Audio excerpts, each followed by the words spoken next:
All right, we have a few people coming through. This is great. All right. Are you going to start at 10 o'clock on the nose, or let a couple minute or two let We people? have people in here now, so I'm going to go ahead and we can start with kind of the formalities.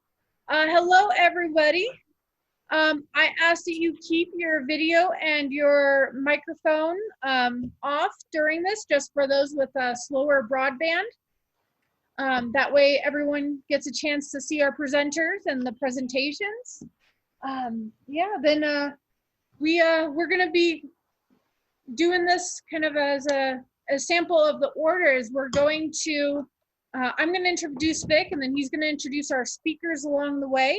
I am the director of Buena Vista Heritage. My name is Kiki. It is wonderful to meet you all. We will have portions throughout the presentation where we will allow you to unmute to ask questions from our presenters. So that's why we ask that you just keep it muted now. We will have an opportunity for you to talk in a little bit. Please consider donating to the museum on the link, the page where you had the registration for this Zoom meeting. We do have a donate button for any amount. If you would consider donating to keep programs like this running, it is COVID. That is why we are on a computer screen right now. Also, we have a special membership discount this year because of COVID. So you can get this year at half price in addition to all of next year. We've went ahead and opened up those memberships as well. So you can get a individual membership, which is normally $30. You can get it for $45 for this year and next year.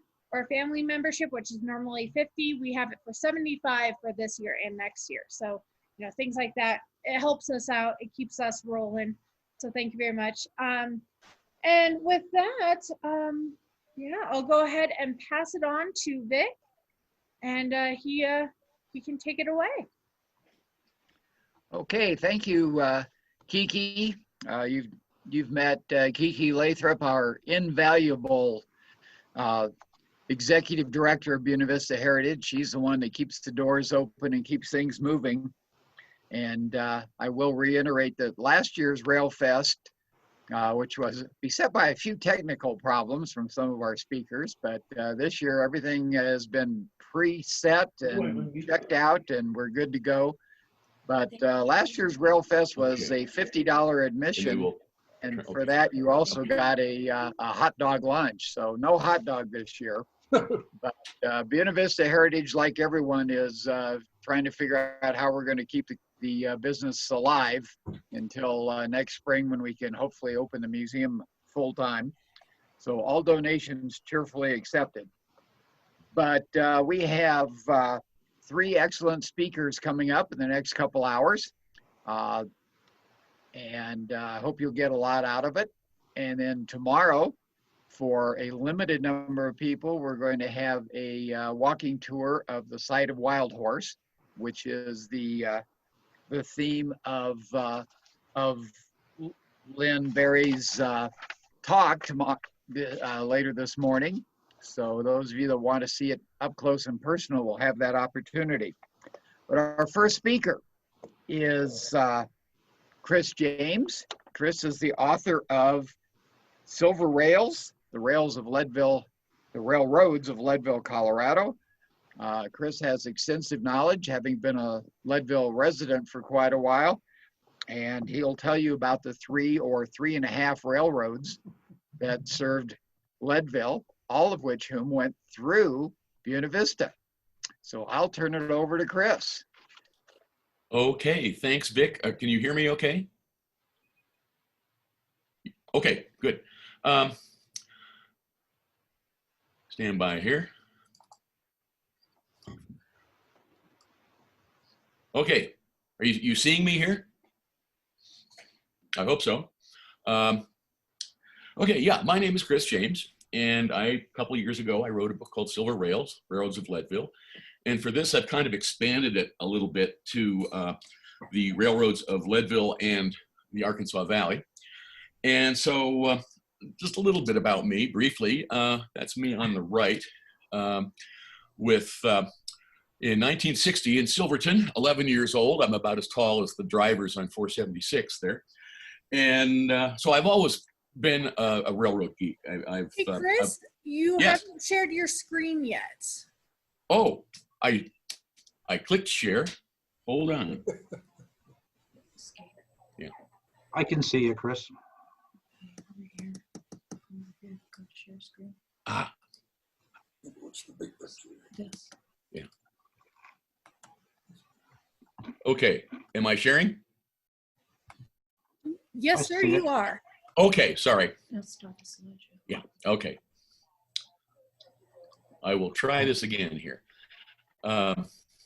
Okay. Is this coming through? Hope so.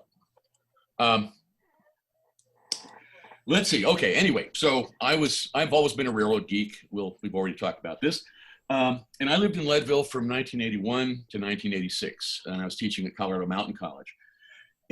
But the story today isn't about me. It's about the railroads of Leadville and the Arkansas Valley. So it starts 1859 with the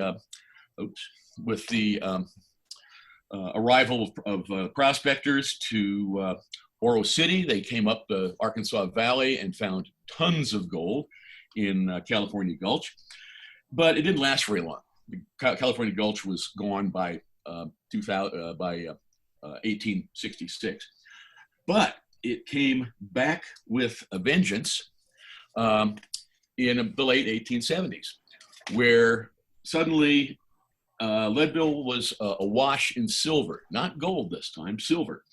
And it created the town of Leadville. And first it was gold, then it was silver, then it was lead, then it was zinc, then it was copper, and then it was molybdenum. So just as one ore or mineral played out, something would step in and take its place. So for 160 years or so, Leadville has always been sort of on the cusp of the mineral business. So here we go. So by 1901, there were hundreds, if not thousands, of mines and mining claims around Leadville. And this is just a small portion of a very large map. But all those mines needed transportation. Giant ore wagons and mule trains were slow and expensive. But throughout the West, the railroads were expanding throughout the mountains. And the West needed railroads for shipping, or the mines needed railroads for shipping. The railroads needed mines for money. And so in 1880, a newspaper man wrote that all roads lead to Rome, all railroads try to get to Leadville. So Leadville became a railroad town as well as a mining town. And as Vic said, most of those railroads, not all, but most of those railroads came up through the Arkansas Valley, through Buena Vista. And brief review of those railroads, and then we'll go into some depth on them in a little bit here. The first to arrive was the Denver and Rio Grande in 1880. But it got to Leadville with some little extra help that probably wasn't originally in the plan. During the contentious Royal Gorge War that was going on between 1877 and 1879, the Atchison, Topeka, and Santa Fe built roadbed and some narrow gauge track through the Royal Gorge. But ultimately, the courts awarded that to the Denver and Rio Grande. More on that in a minute here. The second help came from the Denver, South Park, and Pacific, which through what was called a joint operating agreement, shared the tracks with the Rio Grande between Buena Vista and actually between Nathrop, I believe, and Leadville. So they had joint access to Leadville's wealth. The third railroad to show up was the Colorado Midland, 1887. And it was different. It came as a standard gauge railroad and was built not from Denver or Pueblo, but from Colorado Springs. So, and it was the very first standard gauge railroad to enter the Rockies. Then, okay, skipping a little bit back in the timeline here, the Union Pacific took over the Denver South Park and Pacific in 1881, but it was disastrous management on the UP's part. The UP ended up $400 million in debt. So it was in receivership, and it was spun off. The South Park division of the UP was spun off as the Denver, Leadville, and Gunnison, and it was then serving for a while, serving Leadville, and then also building west. Right around the turn of the century, the Leadville Mineral Belt showed up, and it was mostly serving the eastern foothills around Leadville. Then the Colorado and Southern was formed. That was built out of a number of different railroads, both in the Rockies and along the Front Range, and they absorbed the Denver, Leadville, and Gunnison, and the Leadville Mineral Belt. And then in 1908, the CB&Q, the Chicago, Burlington, and Quincy, absorbed the Colorado and Southern, but they let the Colorado and Southern have a little bit of autonomy. Then, 1981, the Burlington Northern was formed out of the CB&Q and the Northern Pacific. And then in 1987, the Leadville, Colorado and Southern was formed, today's railroad, tourist railroad. And that was sort of the last of the new railroads for Leadville. So 10 railroads in 107 years serving Leadville.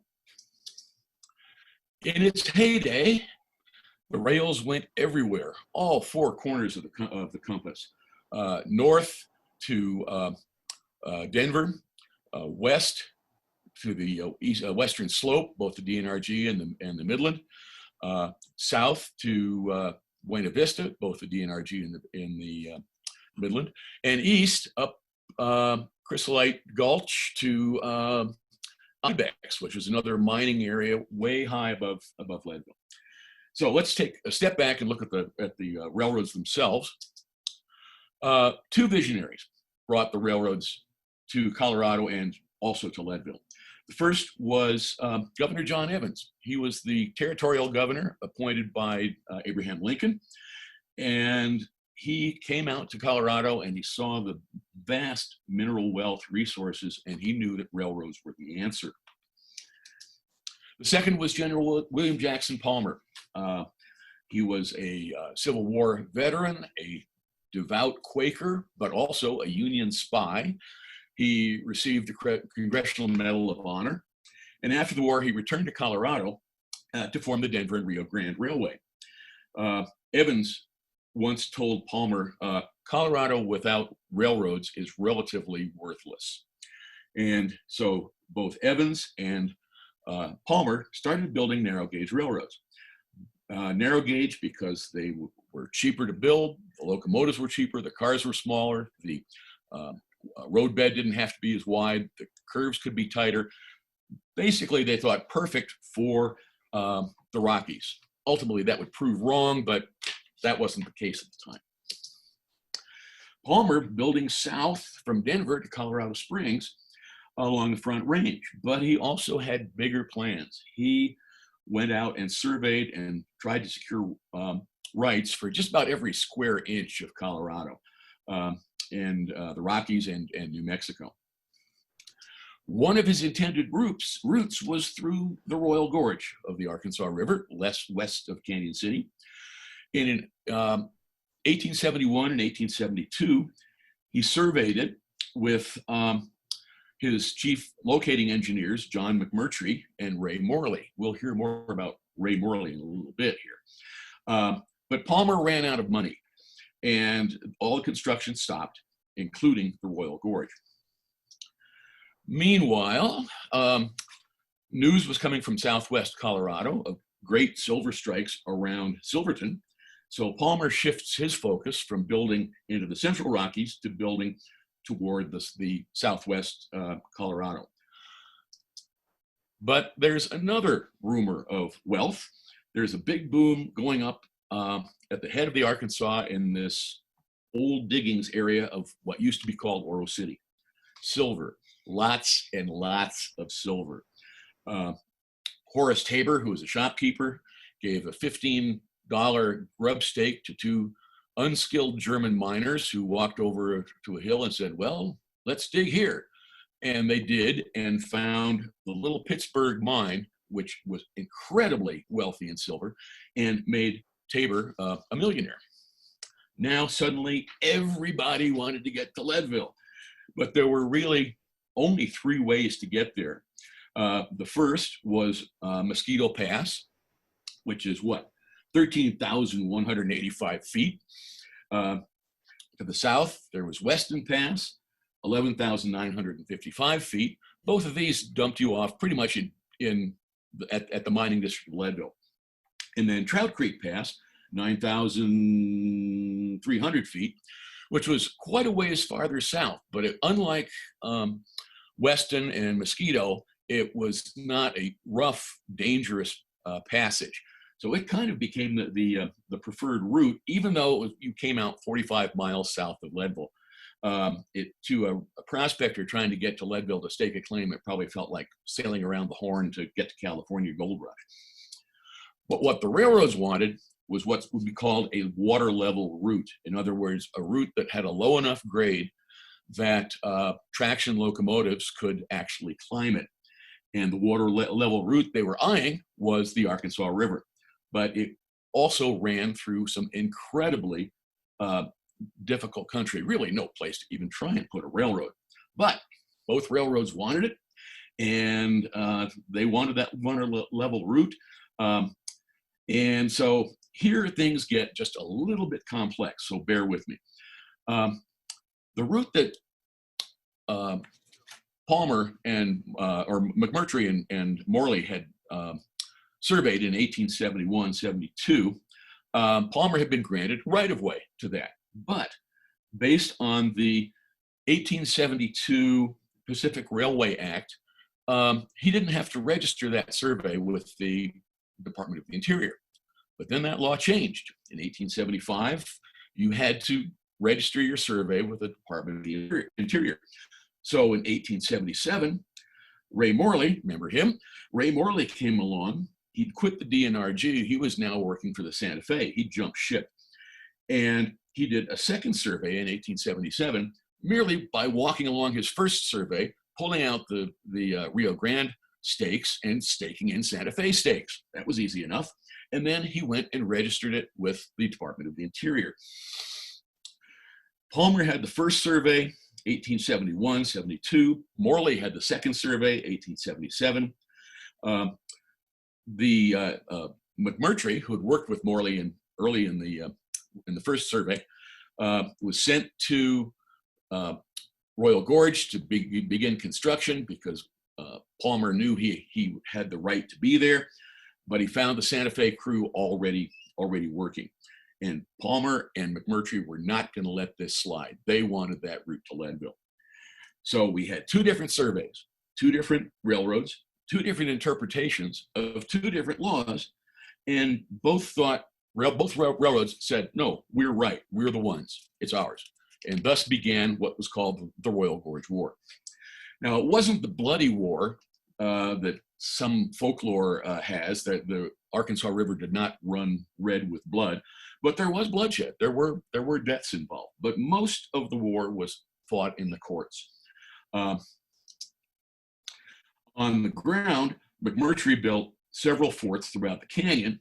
He called them deadlines to hold off the Santa Fe construction crew. But the war was not just for the Royal Gorge on the far right side there. It was for the entire route along the Arkansas River through all the way through the canyon and up the Arkansas all the way to Leadville. Judge Hallett, the case went to court, and Judge Hallett in Denver reviewed the documents and said, okay, well, based on the 1875 Pacific Railway Act, the Santa Fe has the right to the Royal Gorge, but both railroads can continue building up the canyon. They just have to share the Royal Gorge where it's too wide or too narrow to put in two railroads. But they can keep surveying and building all they want.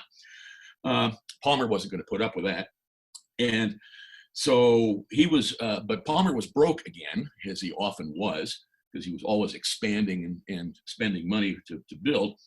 And so he was forced by the courts to lease the Rio Grande to the Santa Fe. He didn't like that. The Santa Fe didn't own the right of way, or didn't own the DNRG. It only leased it. So they had to change their plans and build narrow gauge, not standard gauge, as they were planning, up the Arkansas. And then, but figuring that they would still win the court cases, they laid narrow gauge track for now, just to honor the lease, and then built roadbed to standard width and curves. Palmer took his case to the Supreme Court. And Palmer also wasn't waiting for the Supreme Court decision. He took matters into his own hands, the same way, being the war veteran that he was, like a military campaign. Palmer in the Rio Grande had lots of power in Colorado, and so he started paying off sheriffs and judges, and got a judge to write a writ that said that the Rio Grande had the rights to the canyon based on the 1872 law. The writ didn't say it had to be taken over by force, but that's what happened. Culminated with the battle for the Roundhouse in Pueblo, where the sheriff, paid off by Palmer and a bunch of drunken deputies, took over the Roundhouse and the station, and basically took over the railroad. The next day, Judge Hallett ruled the writ was invalid and gave the railroad back to the Santa Fe. And he said all construction will stop for now. But the Supreme Court case came out in favor of Palmer in the 1872 Pacific Railway Act. So on January 1st, 1880, Judge Hallett awarded the rights to the Royal Gorge and the Arkansas River to the Rio Grande. But the Santa Fe had already graded an awful lot of the roadbed up to Leadville, and laid a number of miles of narrow gauge track in the canyon. But it was all returned the railroad, and all construction had to stop for construction had to stop for review. That was earlier. So the Rio Grande now had the rights to the canyon. Now, Jay Gould enters the picture. Jay Gould is one of the 19th century robber barons, along with J.P. Morgan and Andrew Carnegie. He was one of the wealthiest men in America, and he also owned 10% of the railroads, but not the Santa Fe. Palmer sells Gould half interest in the Denver and Rio Grande in return for paying down his debt. And Gould, now with power, threatens the Santa Fe, which he didn't own, with parallel lines all through the Rockies, all the way back to Kansas. Santa Fe throws in the towel. You can't fight Jay Gould. So Jay Gould then brought the Rio Grande, the Denver South Park, and the Santa Fe together, and forged what became known as the Treaty of Boston, which basically ended the lease of the Rio Grande. The Rio Grande couldn't build east of El Morro near Trinidad, south of Espanola, north of Santa Fe.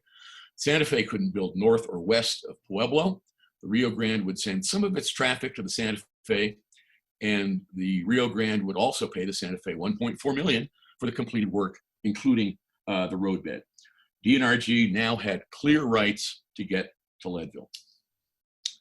And those rights were already in place in a lot of places, with the roadbed completed and track completed. The first train through the Royal Gorge was a Denver and Rio Grande train, and not a Santa Fe train, as Santa Fe had hoped.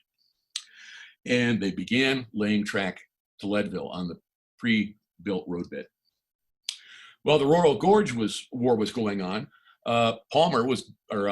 Evans was building the South Park, across South Park, over Kenosha Pass, and down toward Buena Vista.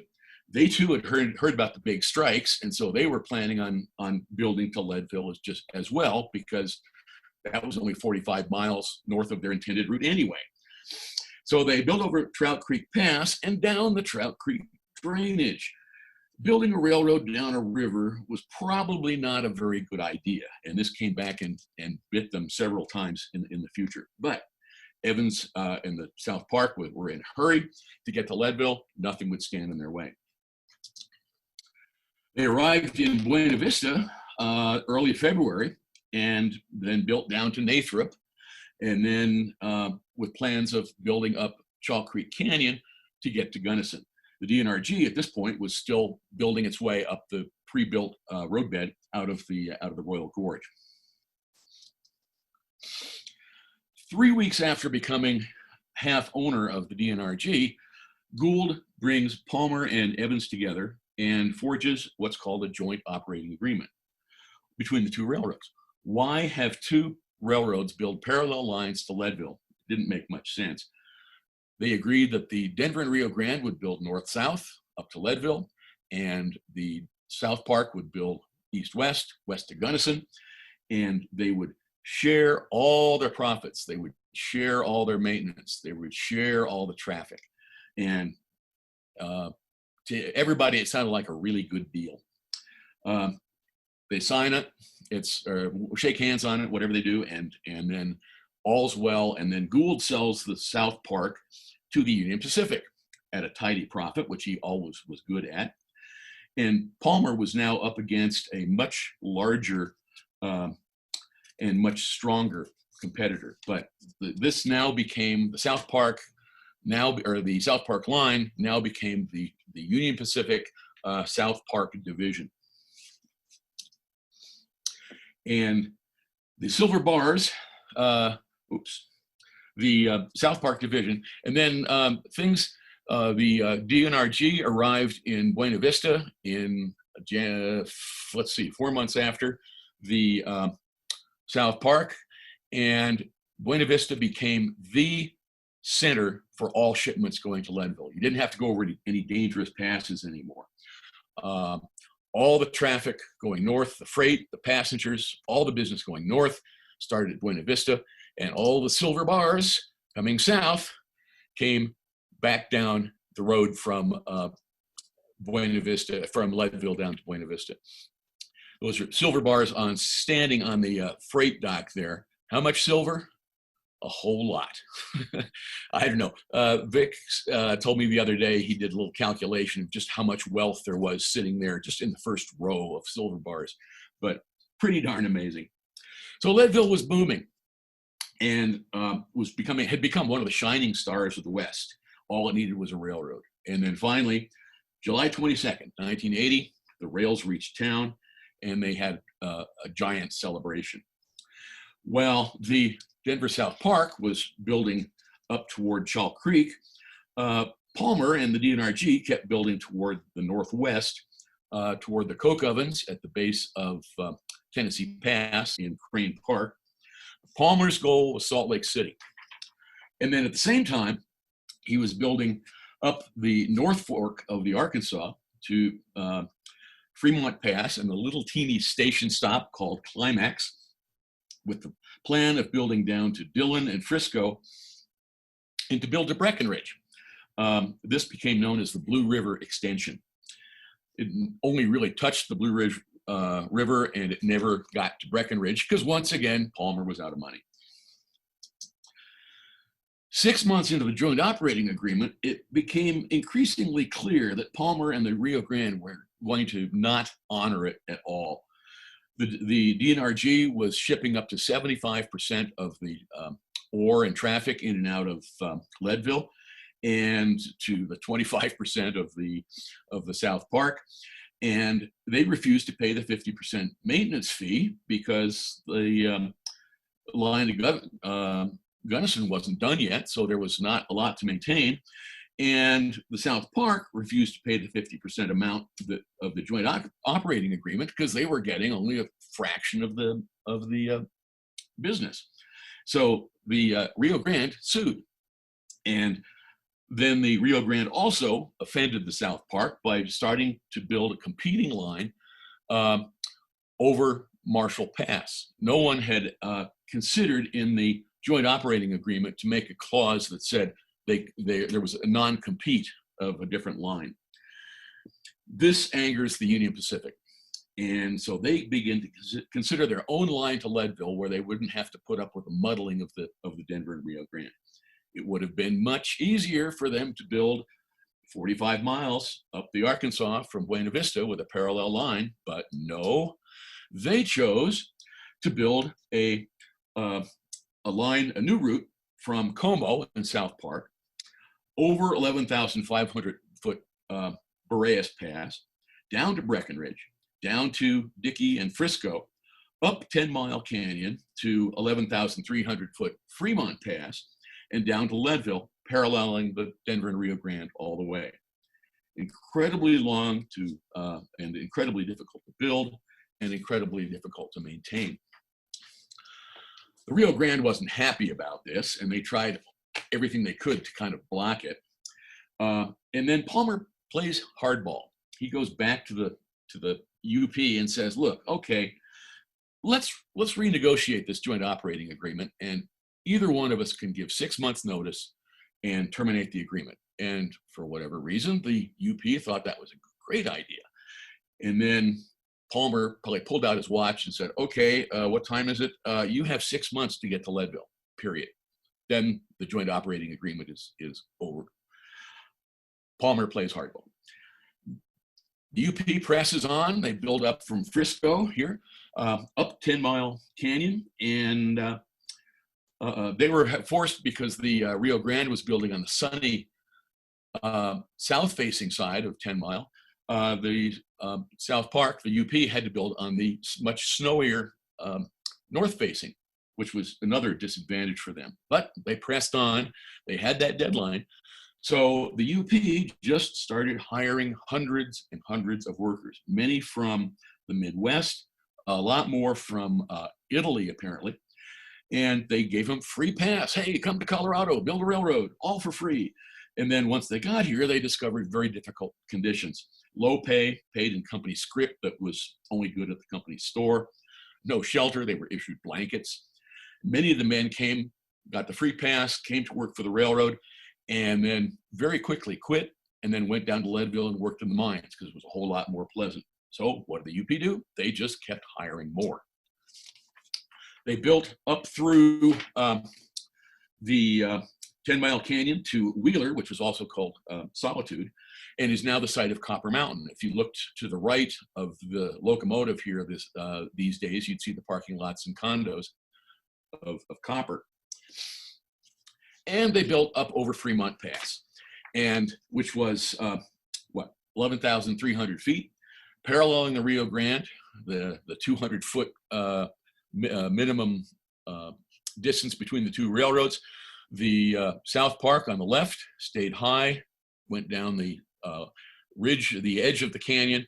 The Denver Rio Grande slipped down with a couple big loops you see there, down into the base of the canyon, which pretty much follows the road to Fremont Pass these days. They were still building against that February 4th deadline, and they were building furiously before the end of the joint operating agreement. February 1st, the Union Pacific roundhouse in Leadville burns to the ground, and took with it several locomotives, fairly heavily damaged. But the UP just presses on. They've got a deadline. 4 days later, February 4th, 8 hours before the end of the joint operating agreement, the UP completes the line. But there's real problems because the speed it was being built, the track is in terrible condition. The line really wasn't even operational until the final fall. So what did Rio Grande do? Say, oh, hey, let's just extend the joint operating agreement. No biggie. Cost over $1 million for the UP to build that line. And a number of years later, the UP president described it as an error in judgment. Error or not, Lake County was doing very well. $15 million ore in 1883, and which would be $381 million today. And 1883 also marked the beginning of another railroad, the Colorado Midland. James J. Hagerman, industrialist from Minnesota, helped create the Midland. And it was, as I said earlier, it was standard gauge. It was going to be able to connect to other railroads throughout the country without any kind of change of offloading and onloading. And they were building from Colorado Springs, building up Ute Pass, across South Park, and down the Arkansas Valley. And while the track was being laid from Colorado Springs, the crews were building the roadbed up over the Saguache Range out of Leadville, west of Leadville. It was a very difficult climb out of Ute Pass. They had to bore 7 tunnels and build one massive trestle. It was easy building across South Park, and when they reached the Cross Trout Creek Pass, they didn't go down the riverbed. They stayed high and traveled in a fairly gentle descent down to the river and reached the river at Wild Horse, and also built some pretty spectacular trestles. They also built a spectacular trestle getting into Leadville. You see the spoils of early Oro City there to the left in California Gulch. This is the bridge over California Gulch, and it just led into downtown Leadville. It arrived August 31st, 1887, 2 weeks ahead of schedule. On Spruce Street, they built a beautiful station, and then they continued building up the Saguache Range toward the summit, and with the roadbed already in place. They also built another incredible trestle, the Hagerman trestle, on their climb. Look at the size of those timbers compared to the size of the men. I mean, you get a sense of just how big and heavy this construction was. And down below to the right, you can kind of see the white tents and a couple buildings of Douglas City, which was the home for the workers. At the top of the Saguache Range, they drilled a 200-foot tunnel, crossed over into the Frying Pan Valley, and built down to Aspen and Glenwood Springs. But the Rio Grande had already reached those 2 locations, so they were kind of coming in second fiddle. It was an amazing piece of construction with 1, 2, 3, 4, 5 180-degree loops as the line climbed to cross the Continental Divide. It's amazing on a map. It's amazing when you see it on the ground. This was a photograph taken by, 4 photographs taken by William Henry Jackson on glass plates and put together. You can see the major loops as it climbs. You can also see the little black stripes are the snow sheds along the way. But there was a problem. Now it's 1887, and there is far less production coming out of Leadville by about a third. $10 million down from $15 million. And now it's being shipped by 3 railroads, not 2. That could be problematic. Around that same time, it soon became apparent that Hagerman Pass was a real problem. Expensive to operate, expensive to maintain, hard to keep open in the winter. So they decided to drill a 2-mile tunnel underneath the pass instead, and which they may have considered at first, but because they were in a hurry to get to the western slope, it was perhaps sidelined. So they built the high line over to the tunnel instead. The Midland formed the Busk-Ivanhoe Tunnel Company, and to finance and build the 2-mile tunnel, the railroad would lease it until it was paid off. And the Michael J. Keefe Company of Butte, Montana, won the bid at $782,000 to build this 2-mile tunnel. And the work began in the fall of 1890 from both ends, Busk on the east and Ivanhoe on the west. But the work was far more difficult than they expected. Unstable rock needed extra timbering. They found pockets of mud, pockets of water. They fought ice. It was slow going. They made an average of about 8.5 feet per day, and which is slightly longer than a piece of plywood. The rest of 1890, all of 1891, all of 1892, they built, and in mid-July 1893, Michael J. Keefe declared bankruptcy, broke the contract, pulled out. There were still 920 feet of tunnel to complete. So the Busk Ivanhoe people took over the project and completed the tunnel in October 1883, and by December 1883, the tunnel was operating. Midland decided not to tear out the High Line just in case some kind of disaster happened with the tunnel. Well, there were disasters, but they weren't tunnel related. First tunnel, the first was the repeal of the Sherman-Silver Purchase Act in 1893, and that was that caused the silver prices to just plummet, and so all of a sudden the mines were closing, the men were out of work. The second one was in 1896. The Leadville Miners Union went on strike. Thousands of men walked off the jobs. Those that still had jobs walked off, and the mines simply refused to negotiate with them. So there was violence. The Coronado mine here was bombed and then burned.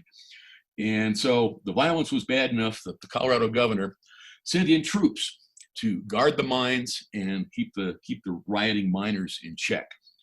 In the end, the strike went nowhere. The mine owners wouldn't budge. So at the end of 9 months, the miners voted to go back to work, having gained nothing. In the end, the miners lost, the mining companies lost, and the railroads lost because of the strike. Made things even worse.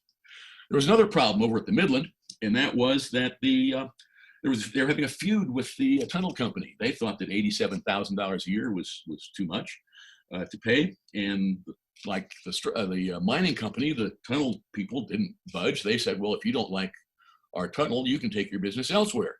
And the Midland said, well, we can take our business elsewhere. And they reopened the High Line again up to Hagerman Tunnel. The tunnel company thought they'd come crawling back after the first winter, but it was the 87 and 88 winters, or 97, 98 winters were quite mild. And so it wasn't a big problem. Then came the winter of 1899. Too many stories to tell here, but to make a long story short, the Midland was blocked for 78 days over Hagerman Pass from January 24th to April 14th. And the South Park was blocked from January 30th to May 25th with massive numbers of avalanches in 10 Mile Canyon. How much snow? Well, that's a 9-foot diameter wheel on the front of that rotary snowplow. So that gives you an idea of just how much snow there was.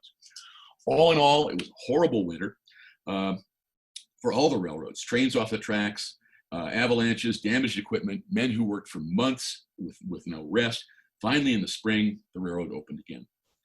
And with the trains running again, the Midland said, we're not going to do that foolish thing again. And they decided to tear out the entire High Line and the massive Hagerman Trestle. Now it's the turn of the century, and Leadville is doing a whole lot better. There's new ore coming on, copper and zinc and things that were being needed in some of the new technologies. And so Leadville was kind of booming again. And there's also electricity coming to Leadville. And that meant that there was less coal being shipped in. And that being the case, that also took a hit on the railroads because they'd use the gondola cars, ship the ore out, bring the coal in. Well, now they were bringing in empty gondola cars, and that's not good for their bottom line. Another thing that was happening was the arrival of the automobile. This is the Leadville Auto Club here, ironically parked in front of the Colorado Midland ticket office in the corner of the Tabor Grand Hotel.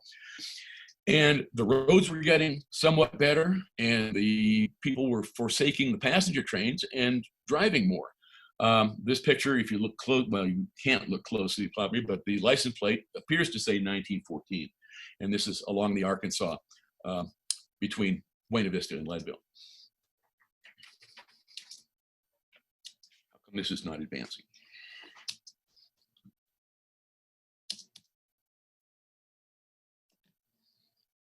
Stand by here.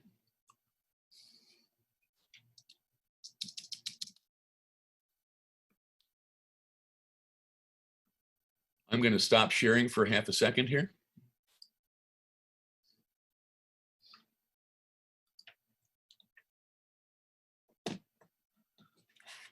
I seem to have frozen. Ah, there it is. Okay.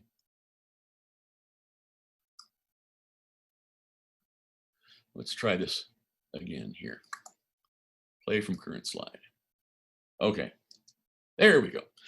The next was the arrival of, not the arrival, but the discovery of uses for molybdenum. Hey, Chris, we still don't see your screen. Oh, I'm sorry, I didn't shoot you back on again. My bad. No worries.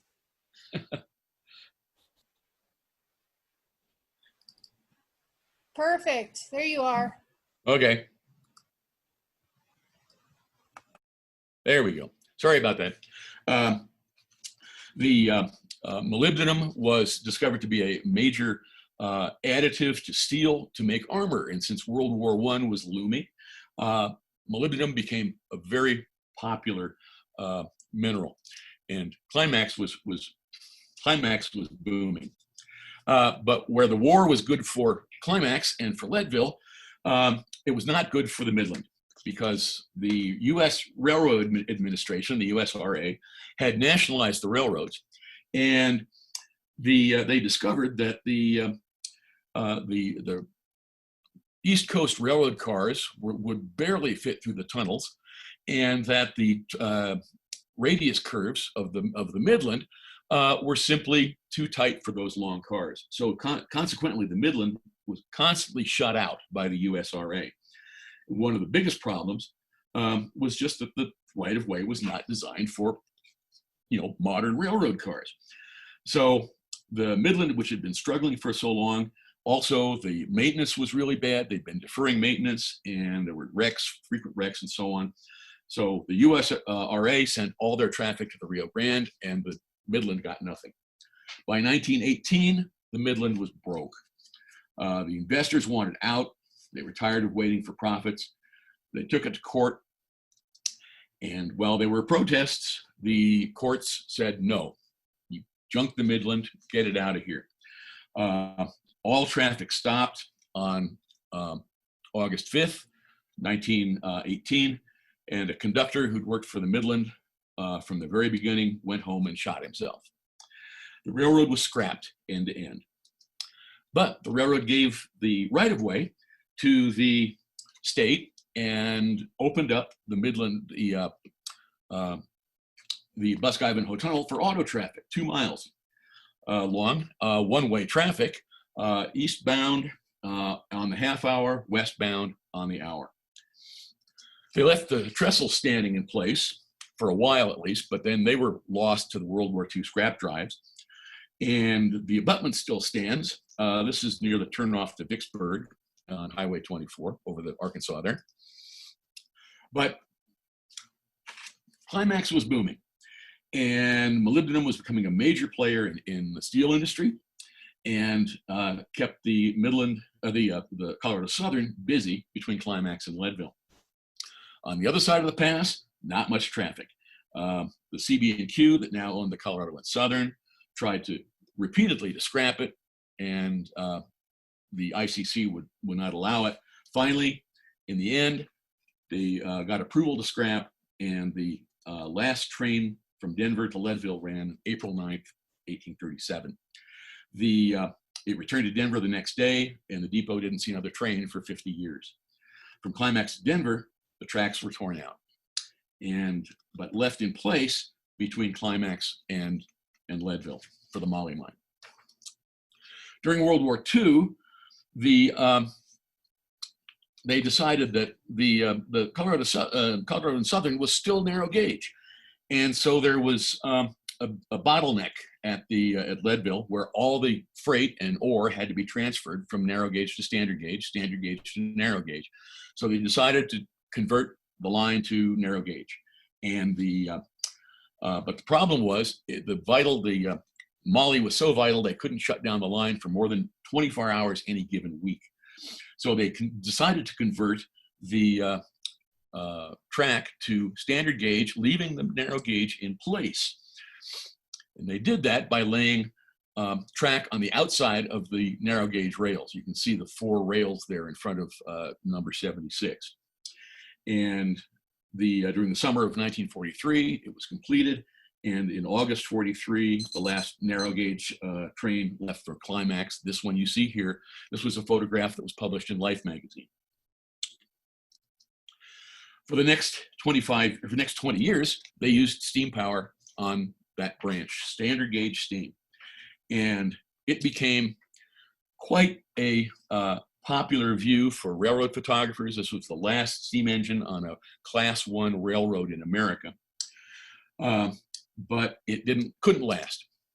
In 1962, 641 was retired, parked by the abandoned railroad station in Leadville, and was replaced by a diesel, which served the Climax Leadville route for the next 25 years, almost without incident.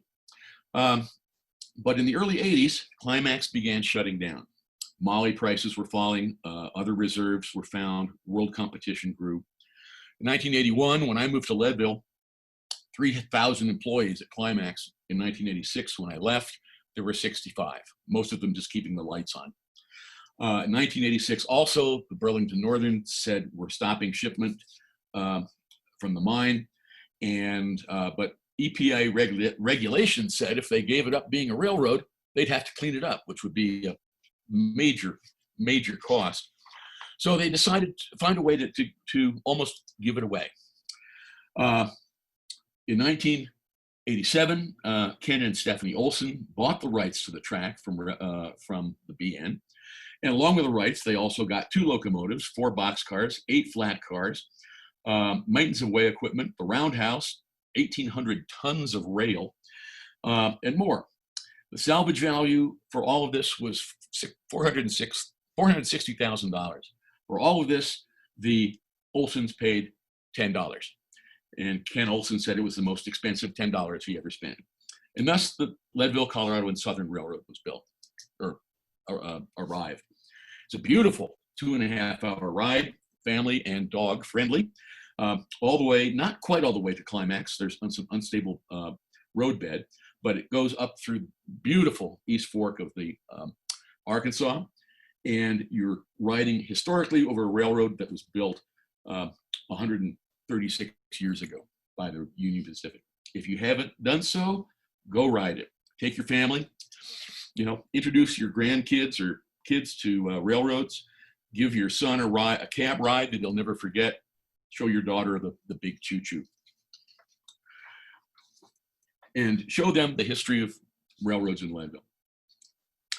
Just as it is now, in the same spot it was then. And I'm going to close here with one last photo that, to me, sums up the Arkansas Valley railroading history more than any other I've seen. Down the middle of the photo here, this was shot in 1928 by George Beam, the official Rio Grande photographer. Down the center here is the original Denver and Rio Grande roadbed, which was graded by the Santa Fe and shared with the Denver, South Park, and Pacific. To the right, here's the Midland grade, having been torn out about 7 years before. And on the far left, this is the new high-speed, heavy-duty Rio Grande roadbed that they built for faster, heavier traffic. So 5 railroads represented in this one photo, and that summarizes railroad life in the canyon. Now, before I go, this is frozen again here. I'm not sure why, but this was my last slide basically. But what I will say is, a few years ago, as I mentioned, I wrote a book called Silver Rails: The Railroads of Leadville. It is for sale. It's $59.95. Yikes!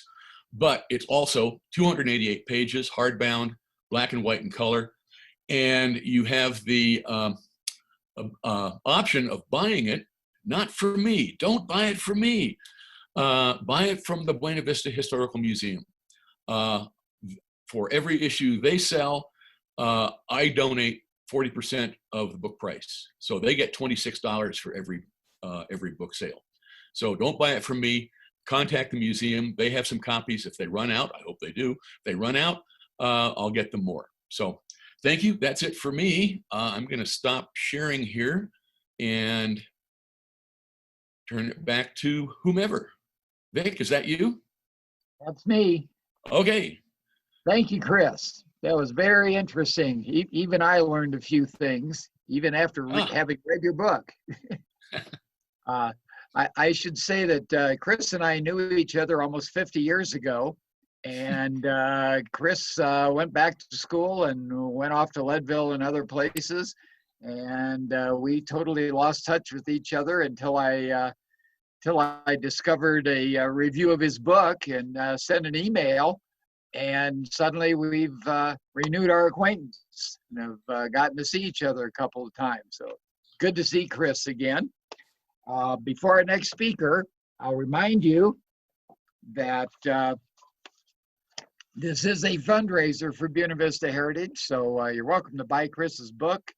Welcome to become a member or renew your membership. You're welcome to make donations. We're trying to keep the place alive. But we'll move right on.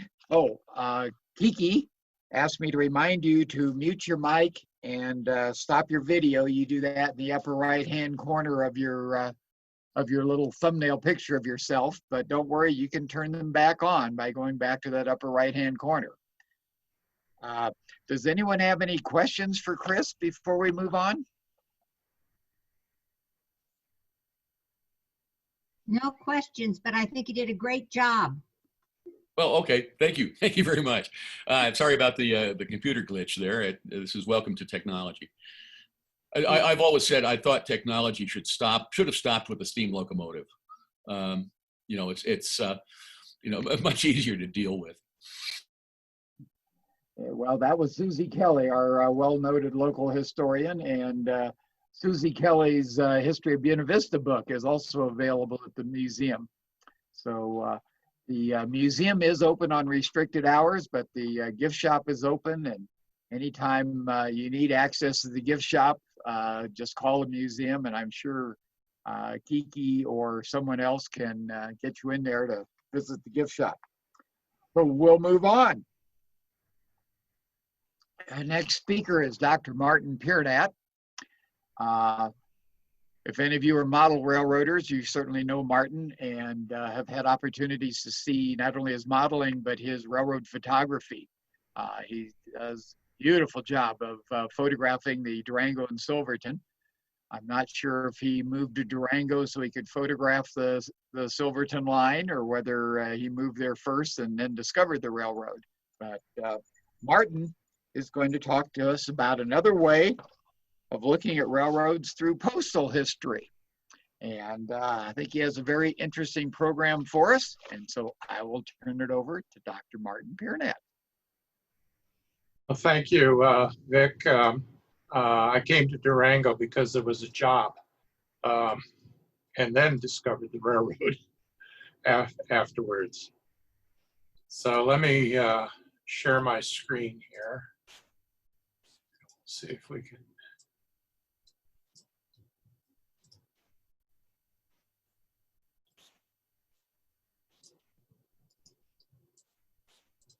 Okay, I hope I'm up and that you can see this on this. This is a little something different. I'm not a professional historian or an author of books or so forth, but I love the history. And this is perhaps a little bit more personal, and it kind of looks at the overlap of a couple of hobbies. When I was 10, I was introduced to stamp collecting, or philately, by my mother, who gave me her collection.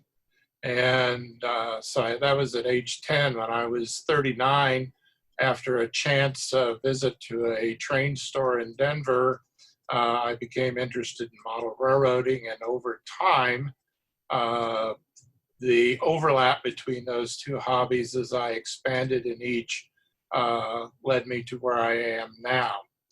I gave a variation of this presentation to a narrow gauge club in Denver, and I found that they were very interested in the photographs and the postcards of old trains, and they were sort of the philatelic material was sort of a yawner on that. A couple of weeks ago, I did a revised program for some in-laws and got a lot of feedback. And what I learned from that is that there were a lot of railroad terms and so forth that they were unfamiliar with. And so I revised a little bit again to try and take that into account.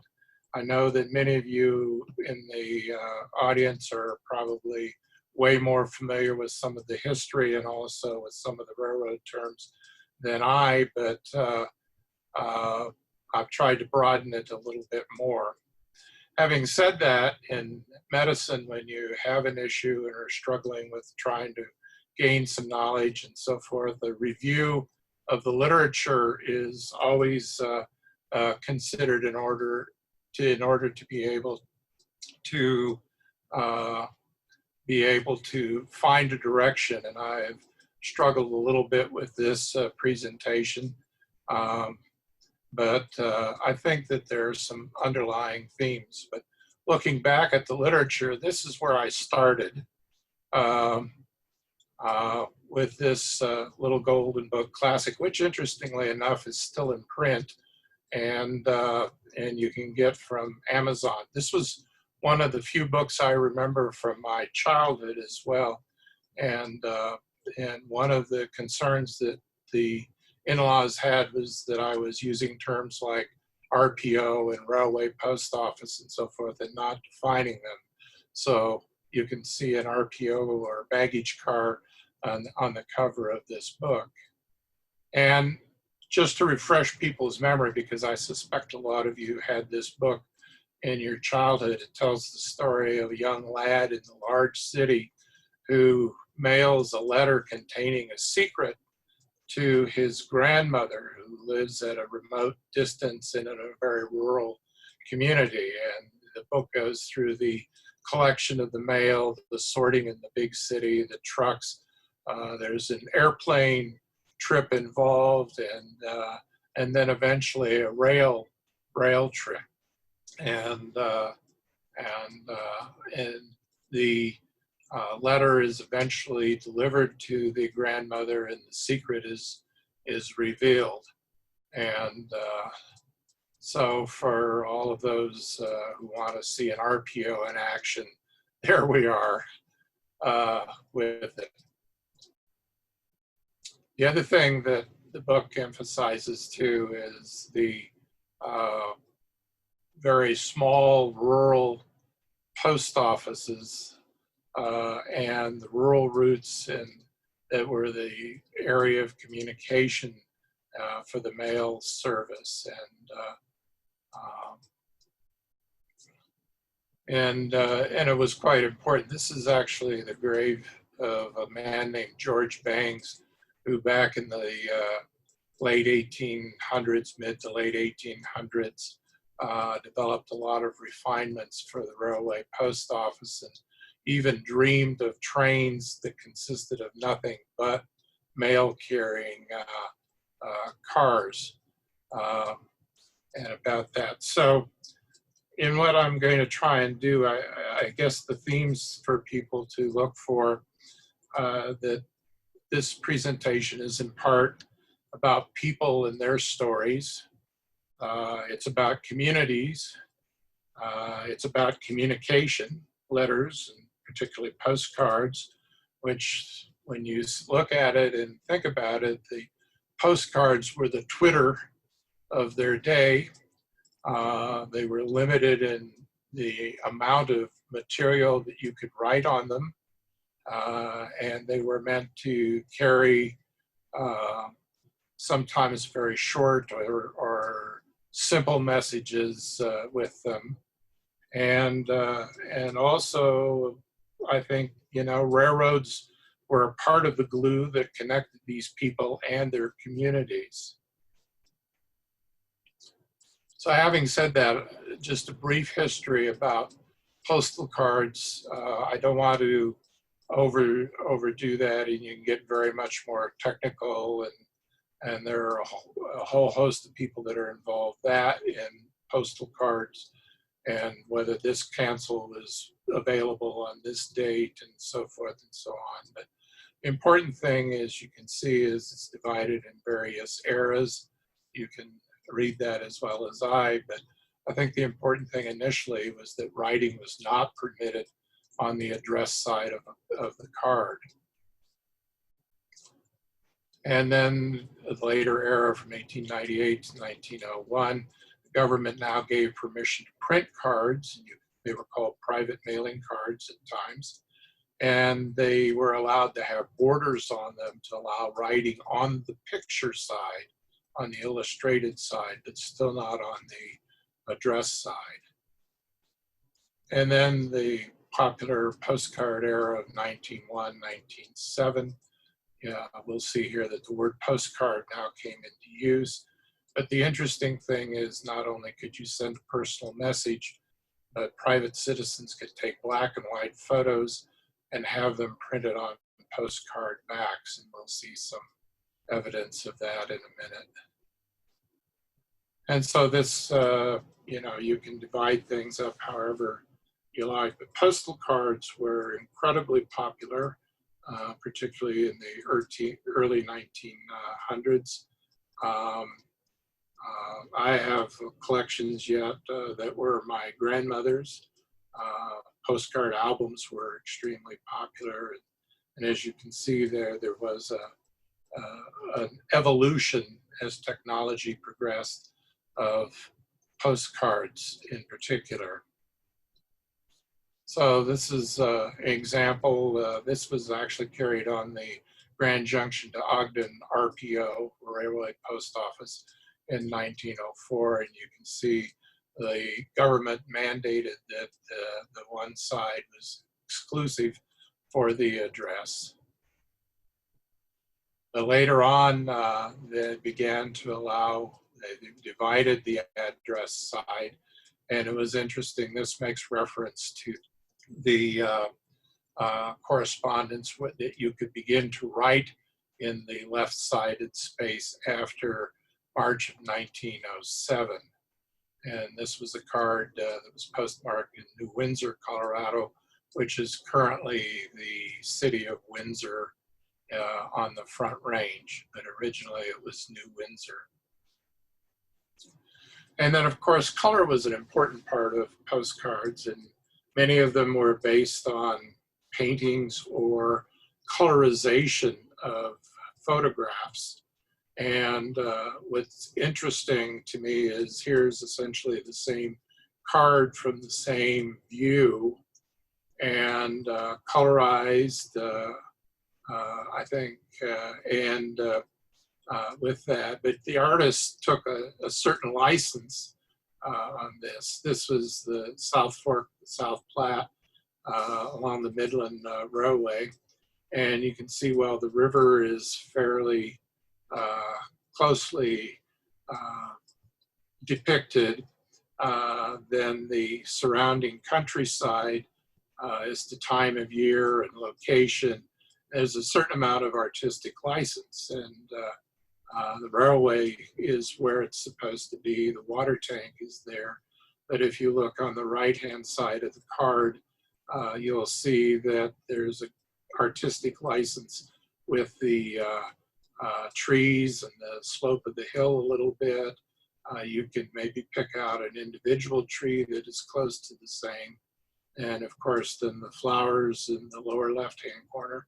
But even if you look into the distance and you look at that mountain range, either God moved some mountains or the artist did, but those are not an accurate depiction of the mountain range. And as technology progressed, then people moved into what's called the real photo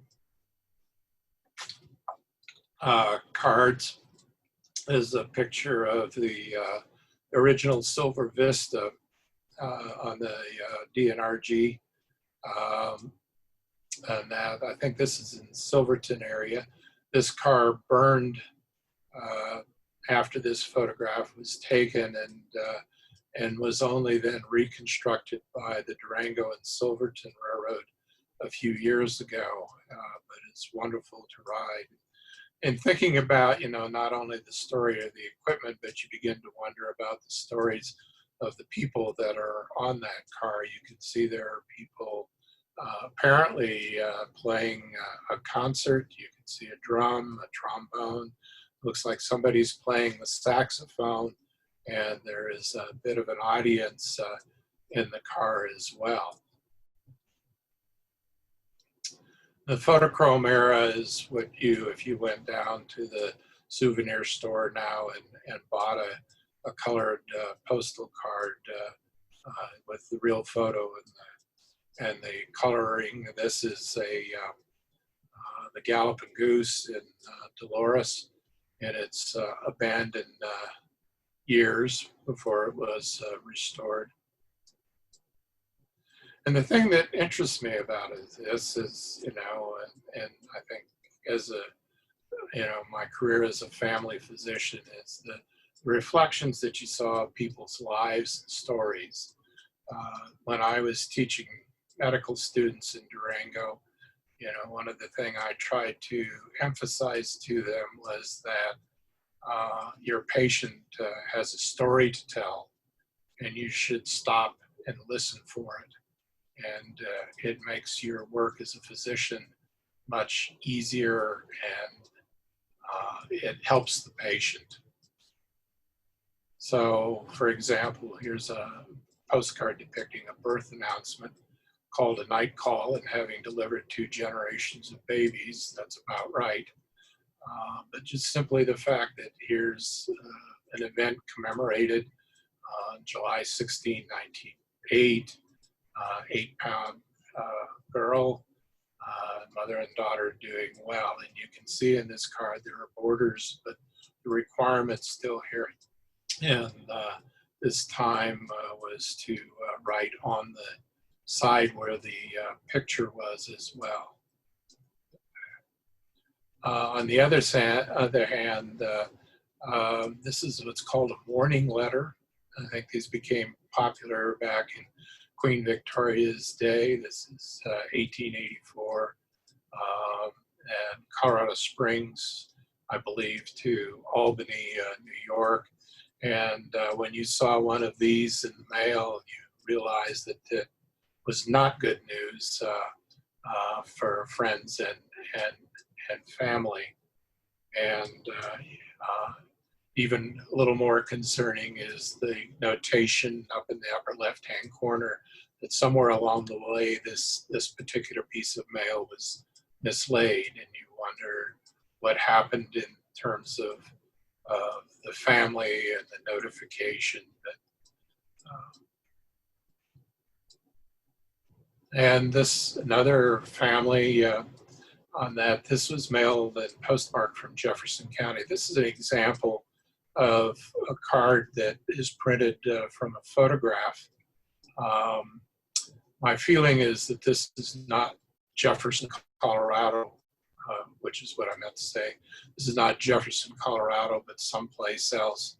But when you look at the message as well and see on this, it's a reference to the old home as it looks now. So wherever it was originally, and you look at the family, the dog, the children, and the women that are in the photograph, all living their lives and going about their daily and having the same thoughts that we do about, you know, what does our old home look like? And then there's this one touched me quite a bit as well as a physician. Here's a card with the young lad's name on it, his date of birth and his date of death. And when you look at it, you can see that he managed to survive the influenza pandemic in 1917-18 which actually went on for a little bit longer than that, but then did pass away in 1920. Now, was he a flu victim? Maybe, but this was the time of year that childhood infectious illnesses, by and large, were the most common cause of a child not surviving.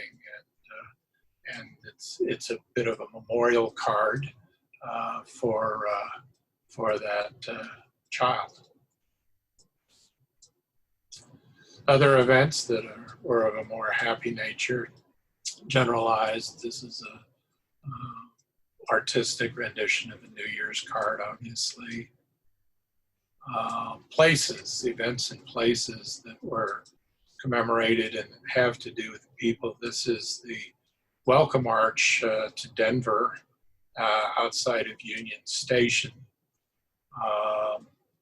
which is, the arch is of course long gone with one of the previous renovations, but this was really how people who came to Denver and got off the train, this is what they would see. And the trolleys going up and down the street. The building on the left, partly hidden by the left arm of the arch, is the Denver Trolley Barn. And so the cars would be drawn by horse down the street in the tracks, and the first floor was used to park the trolleys, and then the horses were stabled on the second floor, and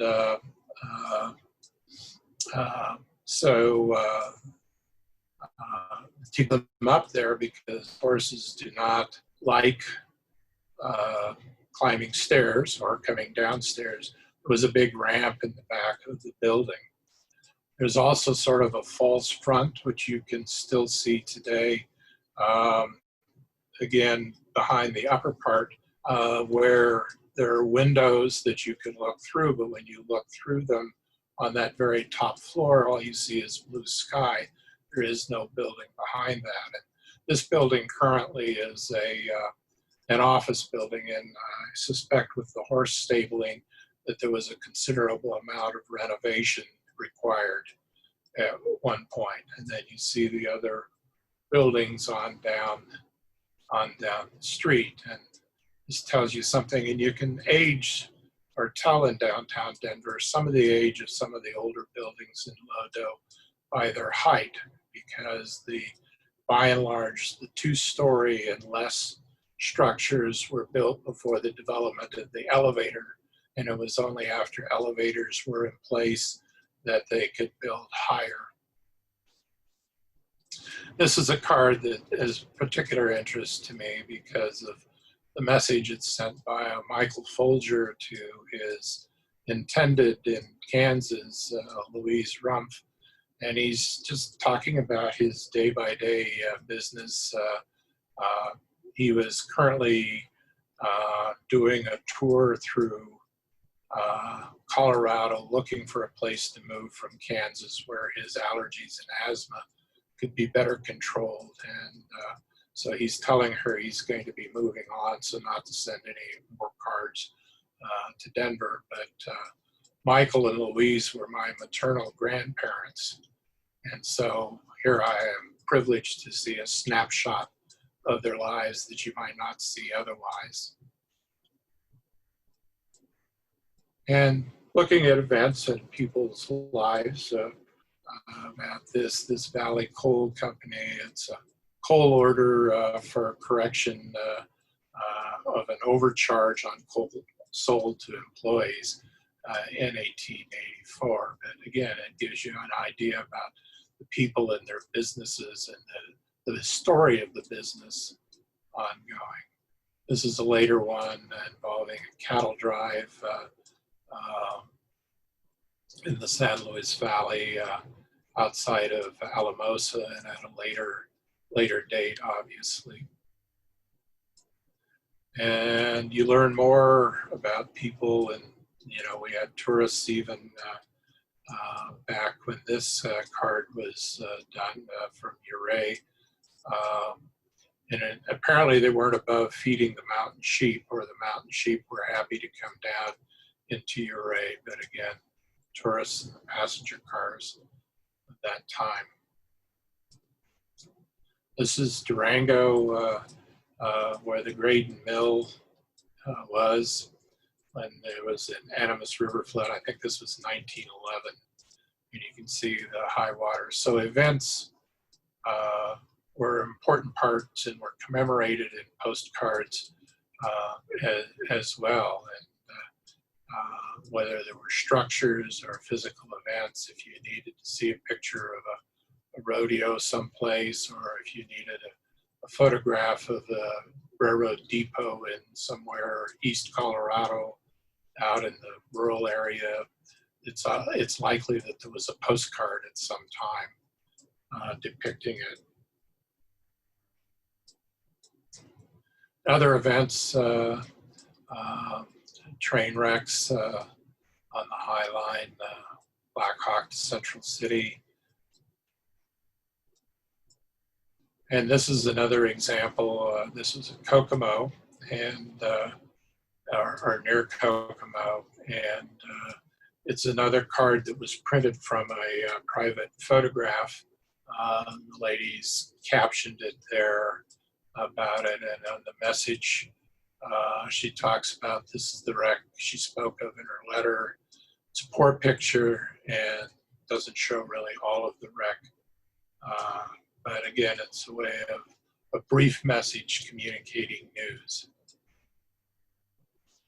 And just to show you that the wrecks could occur elsewhere, this is the 497, and I think this is on what's now the Cumbres route, and lying on its side.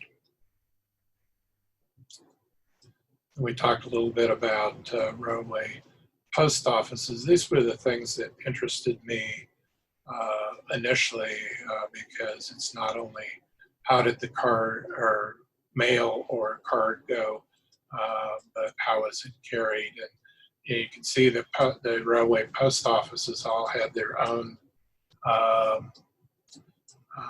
postmark on that with the RPO and the two cities. And also postmark indicates this was train number 56. So you could tell more specifically how it was carried. And the same with registered package receipts. Again, if it was an RPO involved, you see the postmark that was Salida and Ouray RPO, which went through Providence and Dayton, Colorado on their way and were signed off by the agents involved. Real people doing real things, everyday things.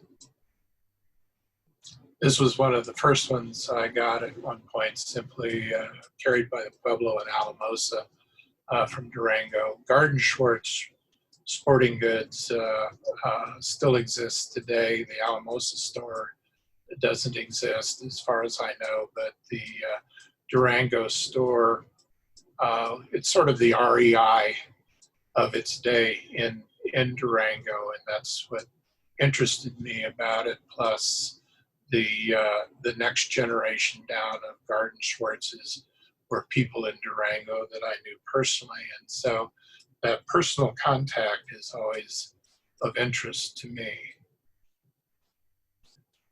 Durango had an RPO go through or in their yard, DNRG, and this is a photograph. It's pretty well known, I think. Smelter stack in the background there. My understanding is that this was refurbished, and I believe is now owned by the Cumbres and Toltec as an RPO. And Alamosa and Durango, 1938, so that may have been carried on one of those cars. It was train number 16, so, and you can see it was headed north and east of Durango on train 116. And on this one, this is addressed to California. So it's westbound, Alamosa and Durango, RPO postmark, but train number 216. So my assumption is that was the westbound and 116 was the eastbound. And of course, there were various commemorative postmarks as well for the mail service before it ended. And then the other thing that was talking about was, communities. And again, if you wanted a historical photograph, something that depicts an area around a community or similar, then you are likely to find it on a postcard. One of my friends in the Model Railroad Club is very interested in Florence and Cripple Creek. So when I did this for them, I had to be sure to include material about the Florence and Cripple Creek. And this is a card with a panorama of Victor, Colorado, with the mines. There's a model of the mine that came out in the 80s or 90s, I guess, in HO scale of the mine that's highest there in the center of the picture. And downtown Victor, Colorado. And again, as a modeler, you see a number of things. This is very similar to the way Main Street in Durango was at one point, even into the early 50s, where you might have a concrete sidewalk, you might have a curb, and there are photographs showing that in Durango, but the street is not paved, and it is just gravel or hard packed dirt. One of my colleagues, when I joined the practice in Durango, had come in 1954, I think, after the Korean War. And he told me even then, when he arrived, Main Street in Durango was not yet a paved street. But Victor was a pretty thriving business in the 1910 with the gold and ore and the Florence and Cripple Creek Railroad. And this was a card from there. This one I find interesting when you look at people's lives.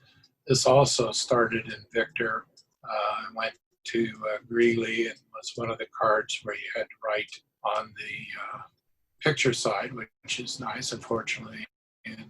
And it's addressed to a young lady who is obviously a student in Greeley at the Colorado Normal School.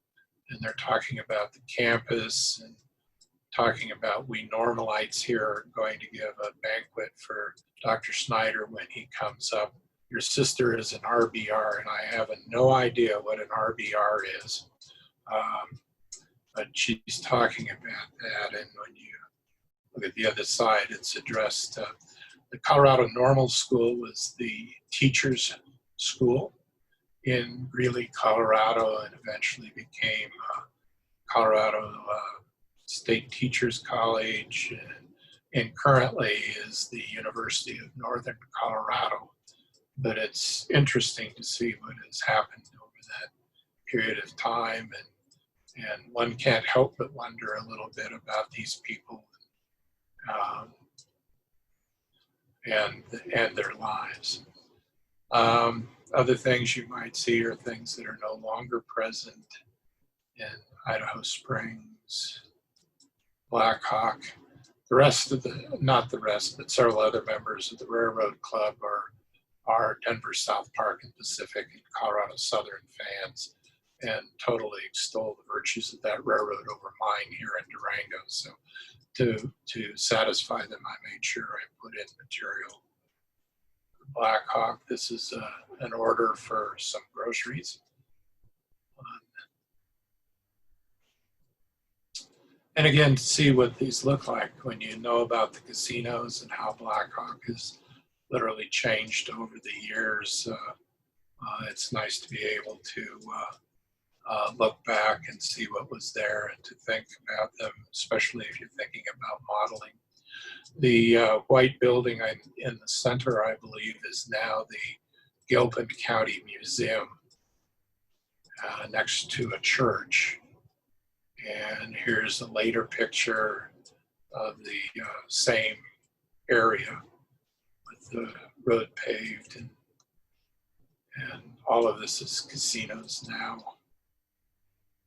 But there was a time, even in the 70s, when there was a little tourist train in the Central City, Black Hawk area, and it was commemorated by postcards. I'm not exactly sure what the attraction of the scalloped borders were, but there we are. But again, if you're modeling ways of looking at buildings and how the brick structures were at that time, this gives you a little idea about what some of the roofs were like and roof detail, again, if you were a modeler. And Polar Star Mill too, which is long gone. And again, the railroads photographs. So we're talking about, again, the glue that held communities together at one time.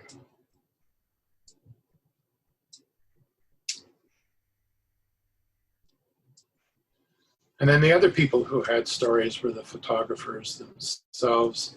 And, you know, we have people like Otto Perry to thank for taking photographs of the railroads and what was available. And these are several of his. This is in Como now. And that's a reprint in the Kokomo area. And indeed, there were snows. We saw people's social activities with picnics at Dome Rock. And of course, you know, people talk about the Midland flower excursions, which my grandparents in Colorado Springs went on at least once that I'm aware of back when they were being held. And there is a photograph we just saw on this. Again, you know, Frisco, the South Park Division, and CNS, those same two lads playing on the tracks on that. What's interesting to me too is this is also labeled Germany. There was a time period when the best postcards and most of the postcards depicting American scenes were printed in Europe, particularly in Germany. And so this was printed and then imported. And they give us an idea again about structures, signage on structures if you were a modeler, and what life was like.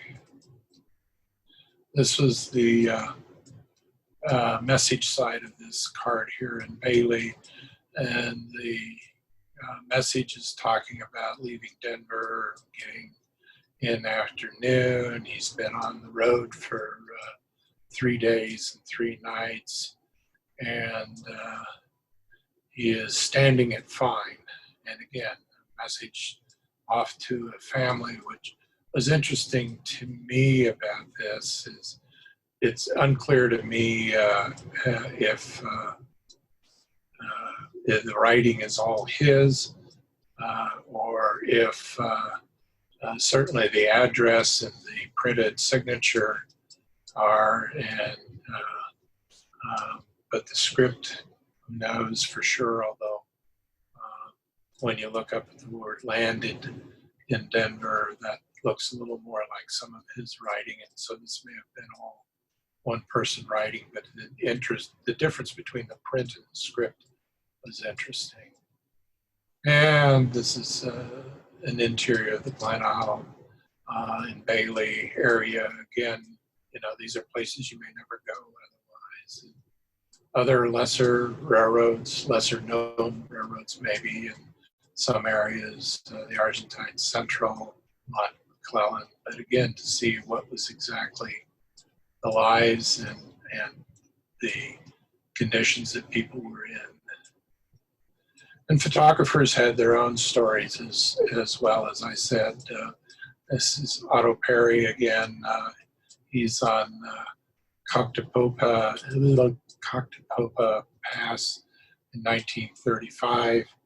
And you can see there's a mileage sign for Gunnison, 44 miles, and for Saguache, about 35 miles. It's in the snow. And Otto Perry's car got into a lot of his photographs, but if you're interested into where a rear license plate was mounted in a vehicle of that time, you're able to see that, as well as what the road signs and such were like.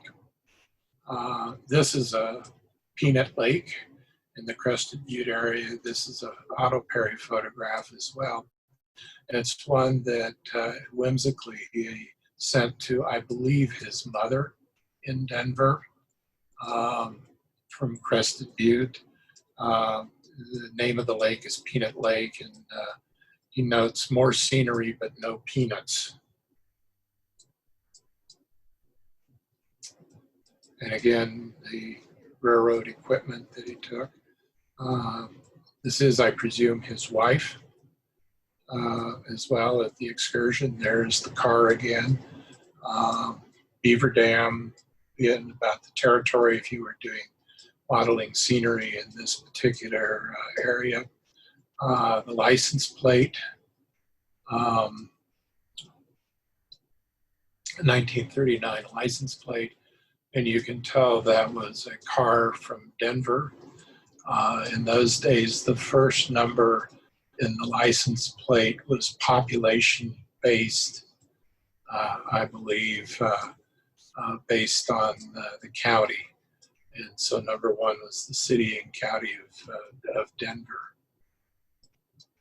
And there were other photographers as well. I don't have many more stories related to MC Poor, Max Poor, but our typical highline shot, he's on the caboose and either on top of the caboose or out of the cupola.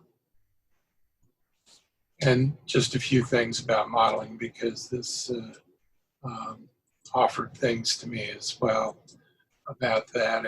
And again, it's a way of learning what was there. And if you want to reproduce that history in modeling, the postcards are a wonderful way to find the material. I always thought that Arrow, Colorado was a typical model railroad town, especially once I saw this view, because if you were building a model railroad, you would see the depot at one level, trackside, and then the rest of the housing is above the level, so it's visible from the aisle of your railroad, of your model. And the houses the stores are all lined up. And compared to many places, the train is seeing the front of the stores rather than just a rear view of them from another street over. And that's just another view of the similar. That you can learn something about the signage. Coloring is a little harder to know because of how things were colored, fashion. So that was Arrow. And then there are a number of towns, people like to create their own model railroad sometimes and not base it on a prototype. But I was just struck by the variety and the wonderful names of towns that really existed and so you don't have to look or make up some silly name for a town on your railroad if you didn't want to. I mean, just here in Colorado. So we have Arkansas Junction. We have Bald Mountain. Doesn't get any better than that. Bowie, Buffalo Creek, Canyon City, Como, Kelowna. This looked to me like a commercial card that was sort of a humorous card, and I can see them printing a different city name on the cards that were meant to be sold in other cities. Kelowna in Uray County was associated with the one of the Hotchkiss brothers, and at one point, apparently, rumor has it that the government would not allow two towns named Hotchkiss. And as you know, on the western slope, there is a town of Hotchkiss. So this got changed to Kelowna, Colorado. But if you look online, you'll see a picture of Hotchkiss Boulevard in Kelowna, Colorado now. So apparently they were able to work out the issues.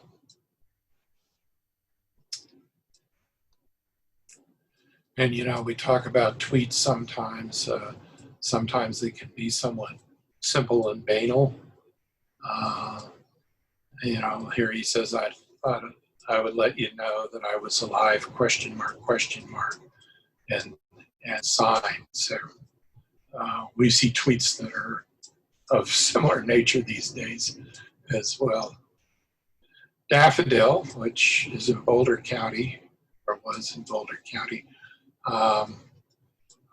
which when you think about Boulder, and I went to school there in the 60s at the university, I wouldn't be at all surprised about Daffodil being a name of a community. Lahara, Alroso, Wooten, Edgewater. There's a view down towards Golden from what they call the Denver Mountain Park Auto Highway, but it is postmarked in Edgewater. Edgewater is, I believe, just west of Lakeside area in the Denver metro area at this point in time. And the last they were on the news was a couple of years ago when one of the Denver TV stations was doing a expose of the speed trap in Edgewater because a significant portion of the Edgewater city coffers were filled with speeding fines. And so they became well known as a speed trap. Highland Lake, Raven, I mean, wonderful names that could go on any model, or Mystic, Nun, Forks Creek, of course. Log Cabin, Colorado, was interesting. Juanita with a different spelling. Halfway, Spanish Bar when Colorado was still a territory. Skull Creek, Rattlesnake Buttes, Russell Gulch, Ragged Mountain. For a Western themed model railroad, it doesn't get any better. Maybell, and I mean, these were, again, real places. You can see that this particular official business went through Skull Valley as well as Vernal, Utah, or Skull Creek, rather, I should say, as well as Vernal, Utah. And Mirage, Colorado.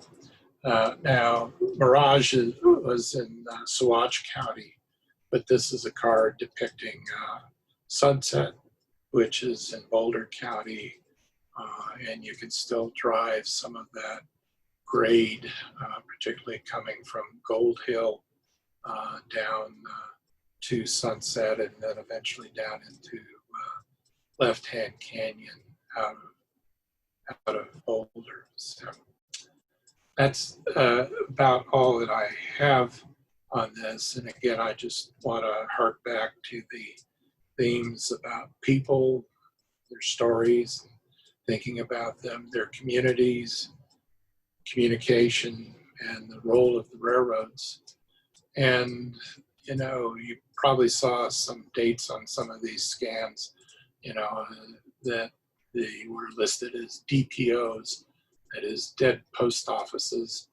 And, post offices, as they continued to consolidate as time happens. And so that little post office that we saw in the illustration from the Seven Little Postmen book is not a thing that can exist anymore, and even larger ones. I mean, if you were looking for postmarks or postal stationery out of Durango, Colorado, or if you were visiting our railroad and bought a photograph of the train and a postcard of the train and sent it to your friends in Illinois or whatever, Durango is essentially a dead post office. Our postmarks for mail from Durango now is Albuquerque. And so if I mailed a letter across the street, it would go down to Albuquerque, get sorted, processed, come back to Durango, and then be distributed. So the process is there, and all I'm saying is it's enjoyable to take a look back and think about these people, think about what their lives were like and what they went through. So that's all I have, and I'm going to stop sharing here.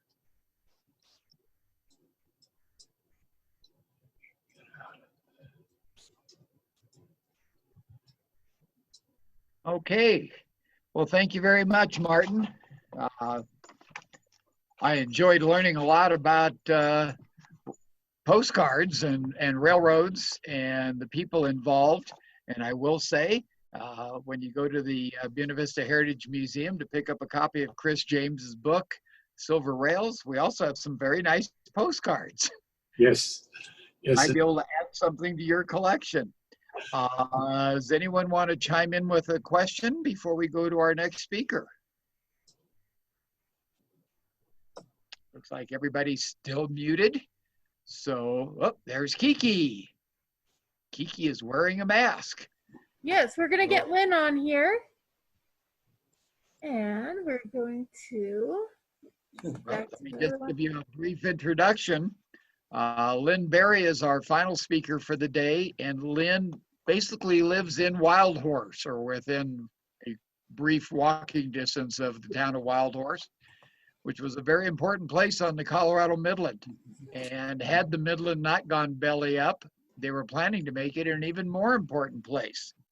So I will turn it over to Lynn, and we'll learn about the next town to the north that no longer exists.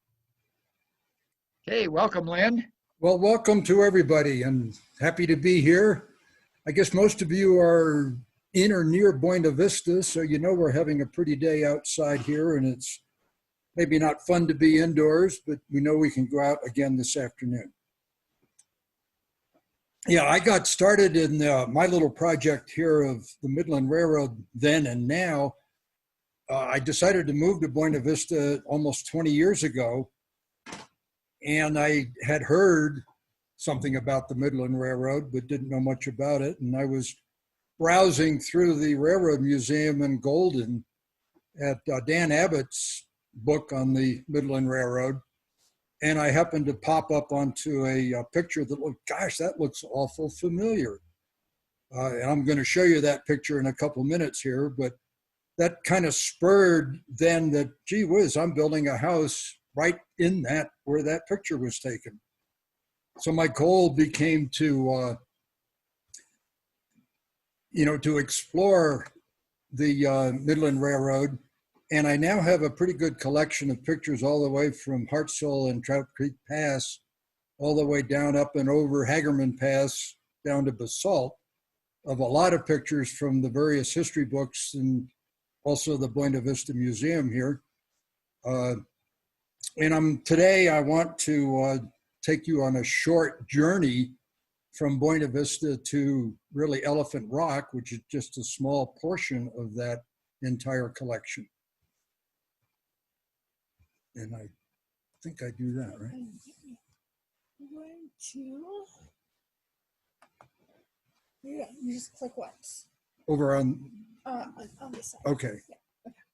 And one of the reasons that I'm in here and Kiki is also here is because she's the technical expert on using Zoom, and I'm not 100% familiar with that. Anyway, this is the Buena Vista view when it was in the Midland Railroad days. A couple of interesting items in here are the rather sparse confusion in the town that existed way back then. You can also see the road leading off into the lower left-hand corner of that picture, which terminates on actually a old bridge that crossed the Arkansas River and then went uphill along the old stage road to where the Midland Depot was located. A couple of other interesting pictures or items in that picture though. And here's my first question of everybody. Somebody probably knows the answer. And I used to know, as all of you do, that there were 3 railroads in Buena Vista way back then. One of them was the Midland, which never really got all the way to Buena Vista. And the other one was the South Park line, which I think I can identify just about in the middle of that picture going from left to right across the screen. But I can't remember, does anybody know where the Rio Grande was? And if you can answer that, however, I guess you have to unmute yourself and you can do that, right? Yeah, Does anybody know? Otherwise, I will just continue. Well, can you hear me now? Yeah, The Rio Grande was where it is still. The So track what- that go through the middle of town is where the Rio Grande was in 1880. okay, Okay, thank you. But I now will flash over to the South Park line and you see you see the courthouse kind of on the right-hand side of that picture. And maybe you can see the point, I don't know. But anyway, that's the courthouse, and right seemingly close to it in front of the courthouse is an interesting looking building. And I do this one. That is a modern picture of that interesting looking building that was in the previous picture. It is now the restored South Park Depot that is right here in Buena Vista, right at the corner of Main Street. And again, I don't know. let's see. This one. Yeah, sorry. There you go. We'll get there, There you go. but I want to go back now. I'm not very good at There you doing this. That one? Okay, that is a kind of a modern picture of the Buena Vista overview, but it was taken about 18 years ago. And you can see the courthouse with its white cupola up on top and pretty much a lot of empty space there in the, in the foreground. You no longer can see the auto bridge or the bridge across the river that the stage line used to use.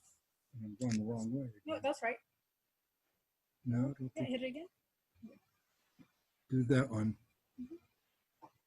Okay, now we see that same picture, but it's 18 years later, which is kind of what the Buena Vista looks like today. And you can still see the courthouse, but yet the courthouse now has that beautiful kind of rusty colored cupola on top due to the renovation. And it used to have a white top, but anyway, the courthouse is still visible, but its cupola sort of gets lost in the background. Moving along, this is the same place view of Buena Vista with a wide angle. A couple of interesting things here, of course, is South Main way over on the left part of the picture. And especially in the previous picture, you can see the expanded elementary school that situates very close to and in front of the courthouse. And somewhere way back over there, more on the left side of the picture, if you really look for it, you can see the newly built and expanded high school.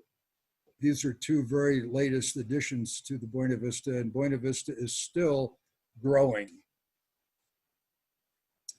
We're going to take a train ride, simulated pretend train ride from Buena Vista to Elephant Rock through Wild Horse.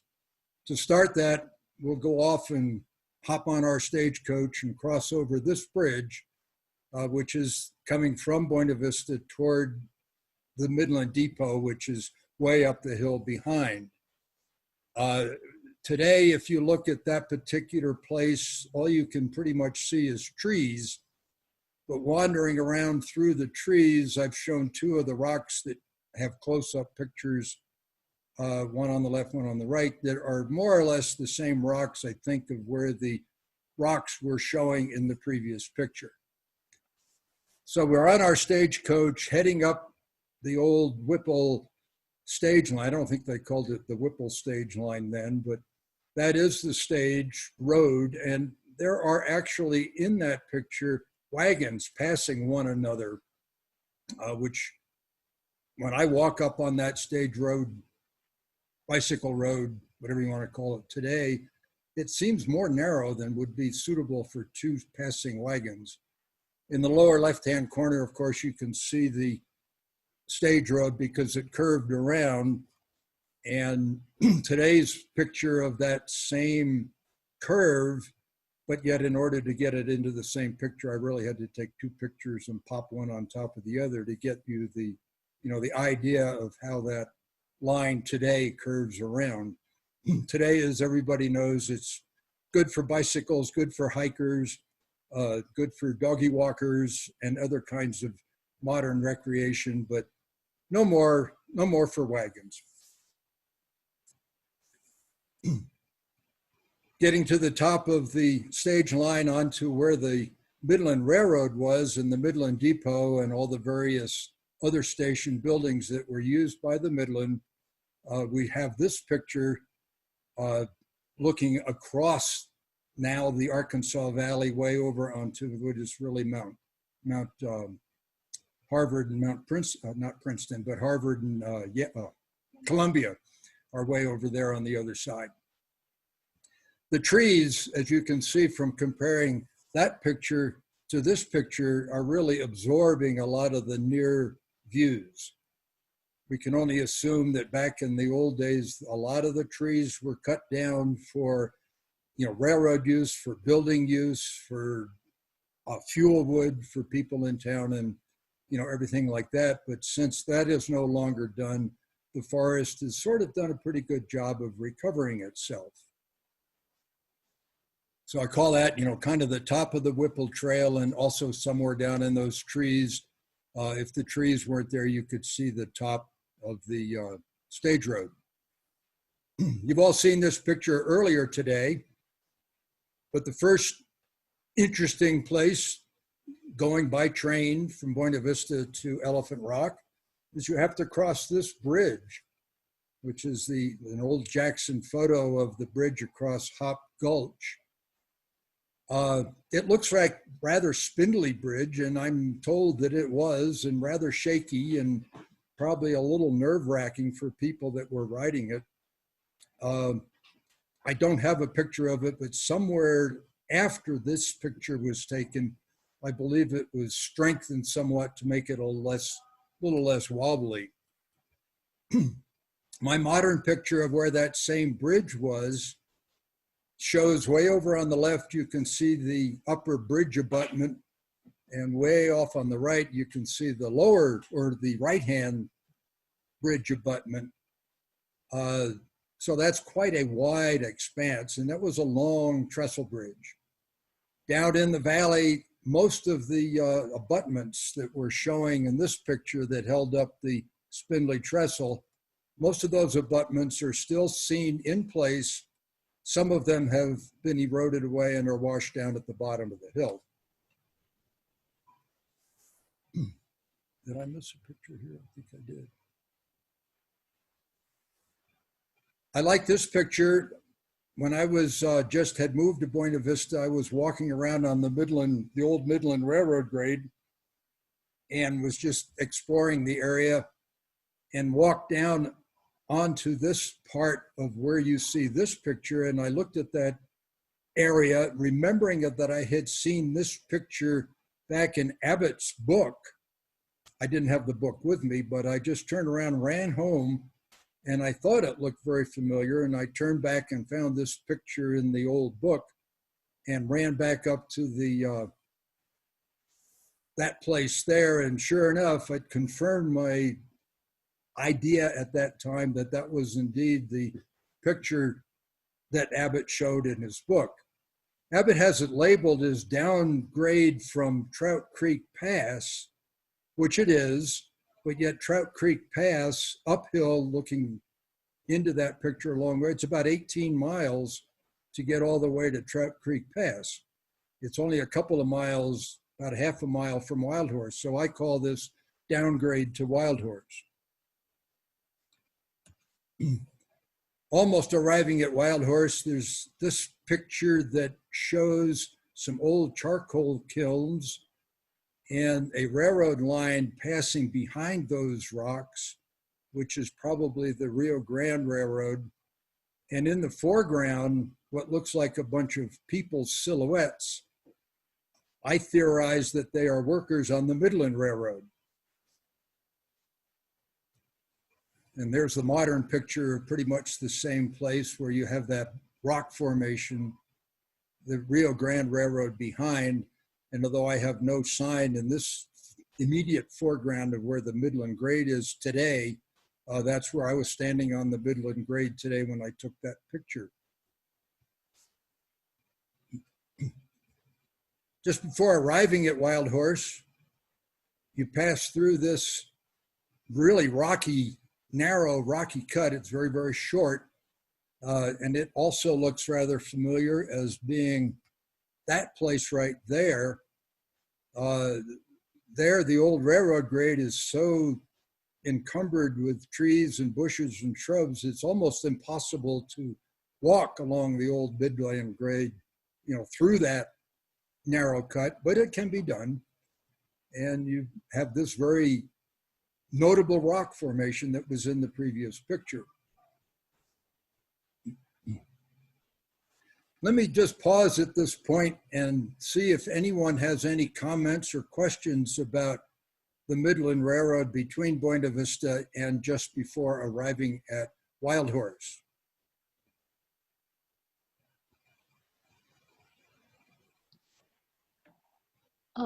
It's Susan East, and I had a question, Lynn, for you about the tunnels.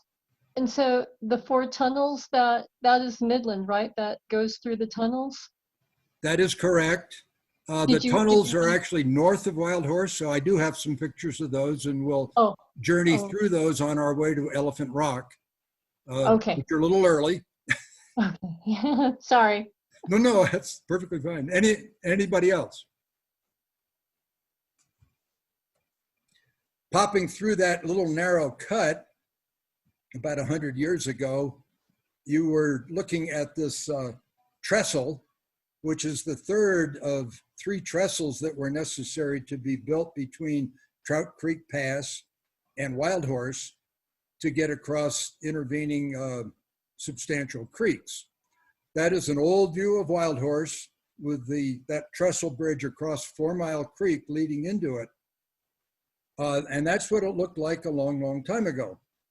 I may flip back and forth a couple of times here, but the pretty similar view today is there, of course, without any railroad trestle, but you can see the modern County Road 371, which pretty well lines up with the railroad, the main line of the Midland Railroad. And you see how it pretty much lines up with that little rocky knob in the distance, as does the modern County Road 371. A couple of other notable things here, I'm going to point them out here. And this is the area where those of you that would like to walk around on some uneven kind of ground, but nothing very difficult by any means, we'll see a lot of these places on our little walk through Wild Horse tomorrow. The one thing, the other end of the trestle, we should be able to get right there and take a look at that. Way down in the lower right-hand corner of that picture is the old pump house that provided water for the railroad and for Wild Horse. We won't see the pump house, it's not there, but yet the little pond, there's a beaver pond kind of right there today. And just above the pump house, you can see what looks like a railroad flat car. And indeed, we will see that where the flat car was, that's a railroad track. To the left of that flat car, you can see a big black thing that is really another couple of railroad cars. But that's an old siding that the Midland built to be able to shove railroad cars off the main line. And that siding went downhill and kind of curved around and up the other side. And I have a better picture of that later, but keep that in mind and I'll show you what I mean. Most of what you looks like in the modern picture there is not the siding railroad, but it's a usable wagon road or farm road to get down into the up part of that valley where they occasionally have grazed cattle. Way straight down, right next to the main line, pretty much far in the distance, you see what looks like a water tower. And we'll see several more pictures of that water tower. To the left of the water tower, and that water tower, by the way, is right in front of that rocky knob way in the distance. You can see what looked like several buildings, and that are the station buildings of Wild Horse.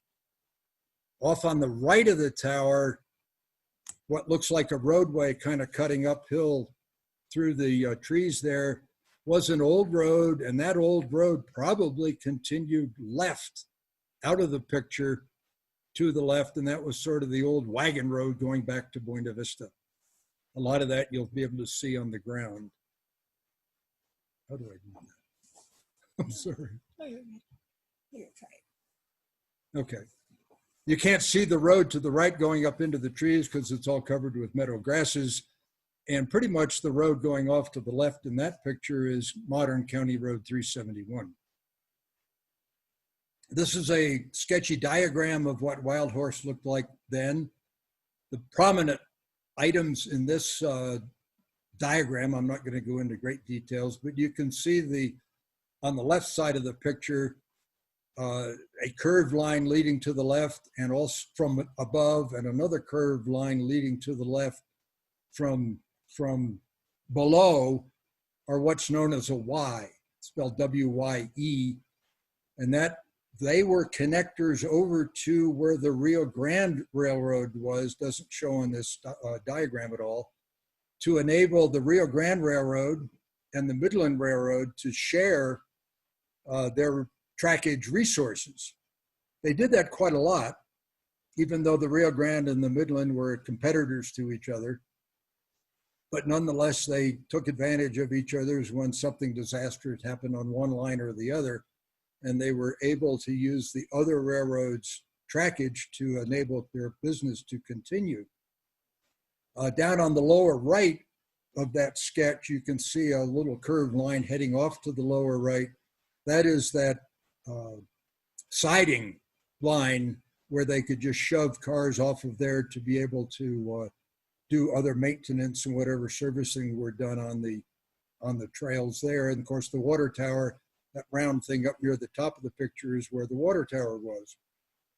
This was the low point of the line between Trout Creek Pass, kind of below, down southward, and Leadville, which was forward on that little diagram, which was uphill to Leadville and uphill to Trout Creek Pass.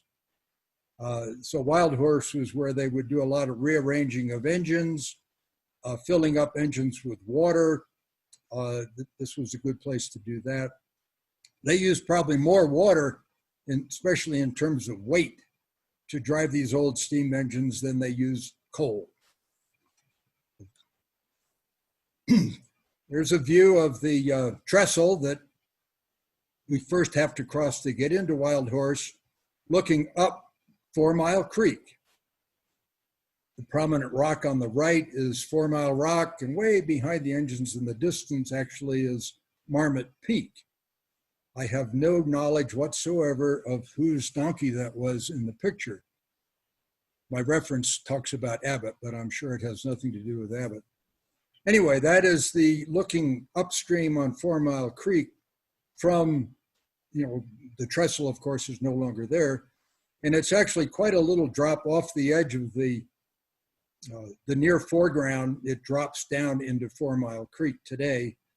And way in the distance, you can clearly see 4 Mile Rock And way off in the distance, a little bit on the left, is Marmot Peak. And way far to the left, kind of out of the picture, is where Buffalo Peak is located. These are the pictures that show the siding. On the picture on the right also shows that pump house. But you can see these two pictures together anyway show where the train, or the cars anyway, could be shoved off onto the siding. They would go downhill, curve around, and come up the other side. And you can see where the tracks come up the other side. I think it's rather a clever way to manage a siding. Didn't require any person to be on the cars that were being shoved onto the siding, but gravity would slow them down and make them stop. And that is a modern picture now of, again, what looks like a farm road down there at the bottom of that hill is indeed that, but the siding itself is kind of up from there, sort of through the trees, and then following downhill a little bit, you can see where the old siding curved and went uphill so it would stop. The pump house was way down there where what looks like the marsh or grassy area, right next to the old beaver. Well, shouldn't say old beaver pond, but where the new and modern beaver pond is. And you could still get water out of that beaver pond today, and of course out of 4 Mile Creek. This actually is the picture that sparked my interest in this whole project. The picture from Dan Abbott's book showing Wild Horse. I believe he has this dated as about 1910.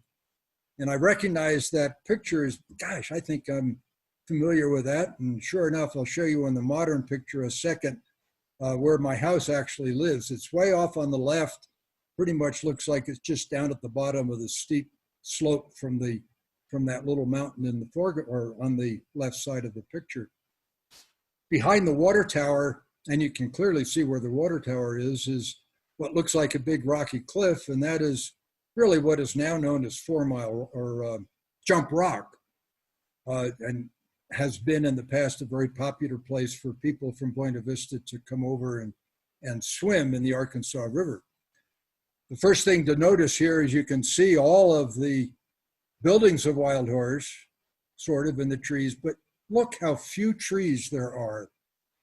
One of these buildings I want to particularly point out is way off on the left. It looks like a cottage. And I believe on our little hike tomorrow, we'll be walking down where this old road was, and actually it's now a farm road, and we'll walk past the foundations of that old house. Almost every other building that used to be in Wild Horse is now just basically invisible because it's been altered and torn down, and the ground has a lot of rearrangements. More or less the same place. Every time I tried to replicate the old picture by finding a good place to stand, it would look pretty decent, but then there would be some kind of a tree or something in front of me. So I had to move around a little bit, but this is pretty much the picture. And although it's hard to really see in the picture, down on the left side of that rocky little mountain hill in the mid-ground, I guess I can call it, down there, if you look carefully, you can see the green roof of where my house is. The buildings that you can see in this picture way in the background, of course, is Mount Princeton, and the nice sheer rock face in the right side of the picture is that area known as Jump Rock, and the Arkansas River was right in front of that. Just about in the high point of that rocky hill in the mid-ground, come down from that, you can see the modern Rio Grande Railroad Bridge that cuts over the rock, cuts across the Arkansas River, and that's, I have to look at it carefully, but anyway, that's where the modern Rio Grande Bridge is. We'll see a lot of that on our hike tomorrow. We'll be walking right across that meadowy area there in the near foreground. That cottage is right up, sort of lost in this picture in the trees. One of the challenges is to wander around through there looking for the water tower, but as far as I know, the water tower location has been obliterated by the new modern County Road 371. But maybe we can wander through there and see some other clues as to other wild horse places. Aha, my favorite picture, well, not really, but my good picture. Not a Midland picture, but this is a Rio Grande picture. This is taken probably about 1880 of the Rio Grande Bridge across the Arkansas River during construction. You can see the stone abutments on either end of where they're building that railroad. You won't be able to stand exactly and see that picture tomorrow if you come out on our wild horse hike, but I will take you down here and you can see the old stone bridge abutments of the old Rio Grande Bridge and the modern Rio Grande Bridge that in the lower left where I was taking the picture pretty much blocks out any sign of the old Rio Grande Bridge. But the picture on the right, you can see what is the top level of the modern Rio Grande Bridge.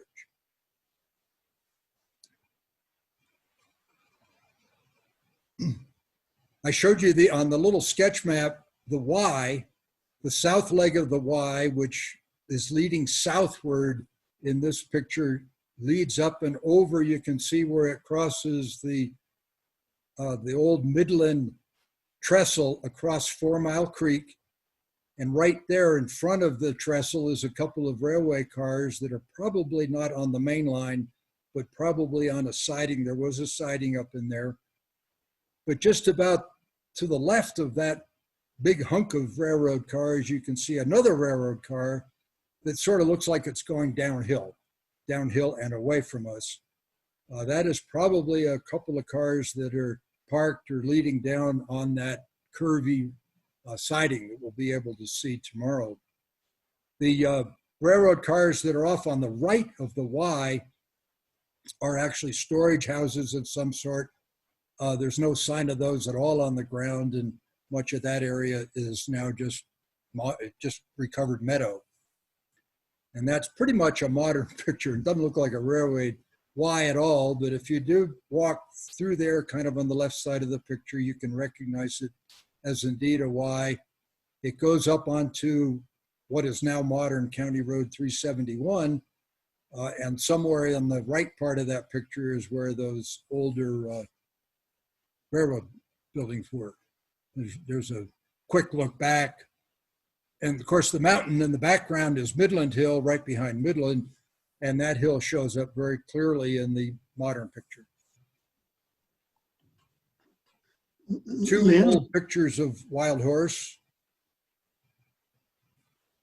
just showing a couple of engines, nothing much going on in the foreground, but we have to assume that those engines were in one way or another being serviced or just waiting for their orders to go. The one on the right would be heading up towards Trout Creek Pass. The one on the left would be heading up towards Leadville. No guarantees that these are taken from the same place, but sort of close. The semblance of the hillside in the distance is reasonably accurate to the hillside in the distance of the old pictures. Everybody ought to recognize the top picture of these three. Susie Kelly had that in her railroad Where Is This picture a couple of weeks ago.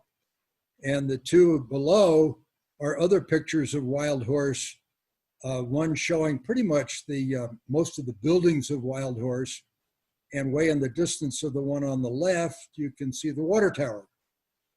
The one on the right shows at least two of the Midland tracks and also those same buildings from a different angle.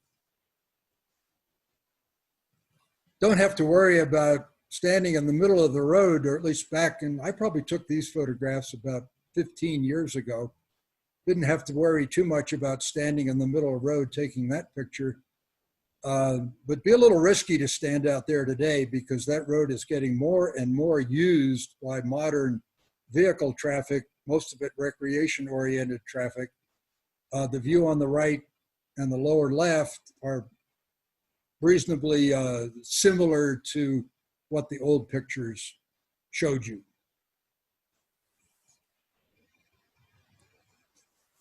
And there's one of the pictures from one side, and you can see the two railroad tower or the railroad buildings. And there's two pictures, modern pictures, one from the left, one from the right, showing similar views.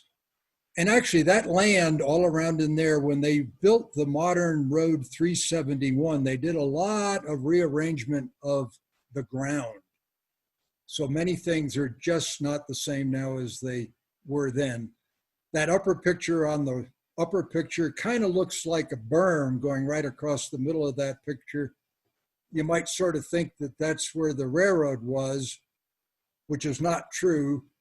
What they did in rearranging that ground is built these berms up so that water cascading down from the mountainside to the right could be intercepted without washing onto the modern County Road 371, channeled into the little trench in front of the berm, and then channeled over down into run into 4 Mile Creek.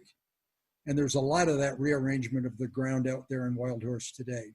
Kind of makes it hard to see what was where, but there's enough clues that you can see, well, this is it.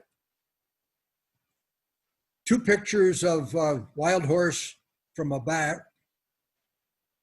There you see the way up in the upper left, those same buildings of Wild Horse, and the Midland Railroad grade, Midland Railroad tracks with a train, fairly long train waiting there. Right there at the end of that train, right in front of that, you can see those boxcars I showed you earlier, just storage sheds. I don't know anything about the next building in front of those boxcars that's sort of black in color or dark. But the next building in front that looks like it's at the bottom of a small little hill, I think I know where that building was located because it looks like there's a foundation for some kind of a building there that we'll be able to see if we go on our hike tomorrow.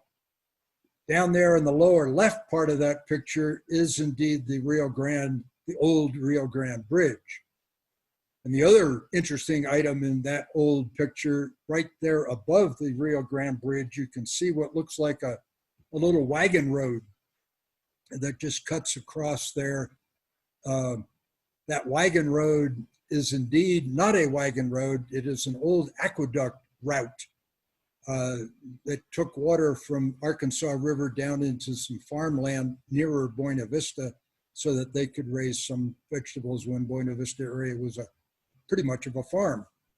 Anyway, the modern picture of that looks like this. Starting way off in the lower left is the abutment of the old Rio Grande Bridge. You can see the modern Rio Grande Bridge there. This particular doesn't show you much of the that old aqueduct route there, but it is kind of invisible. But anyway, there it is. But anyway, way up in the distance, you can see what is now modern County Road 371. And way off sort of on the left is where a lot of Wild Horse buildings were located.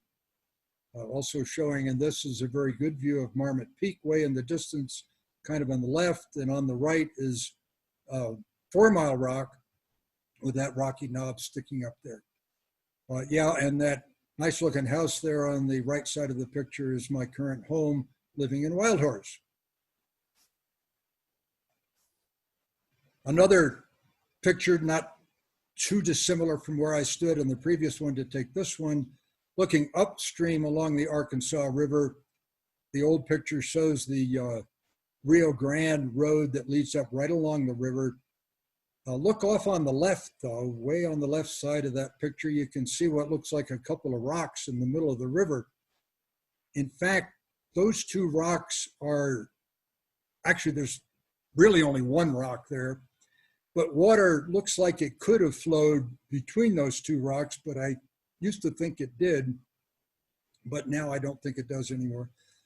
And I'll show you in a modern picture in a second what those two rocks are. Those are known as also jump rock. And looking way in the distance, you can see the big peak in the high in the middle is Trout Peak, or Trout Rock, Turtle Rock rather, sorry. Get my turtles and trouts mixed up. And right in front of Turtle Rock, you can see a Midland Railroad car train. And if you follow that train leftward, you can see where the first of the Midland Railroad tunnels are located. It's kind of hard to distinguish it, but that little black spot there is it. The modern picture looks like this. The two rocks on the left you can see are really one rock with a big sort of slot between them. I don't think water ever flows through that slot anymore today, largely due to the water management that is done in the Arkansas River, mostly for recreation purposes. The modern Rio Grande Railroad is easy to see where it goes, and you can see in the left or the lower right part of that picture, the old original Rio Grande bridge abutment.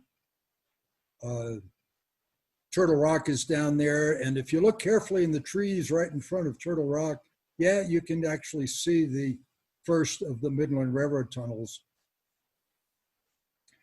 With that picture, let me pause and ask again, we're now finished Wild Horse, ready to continue our journey on towards Elephant Rock.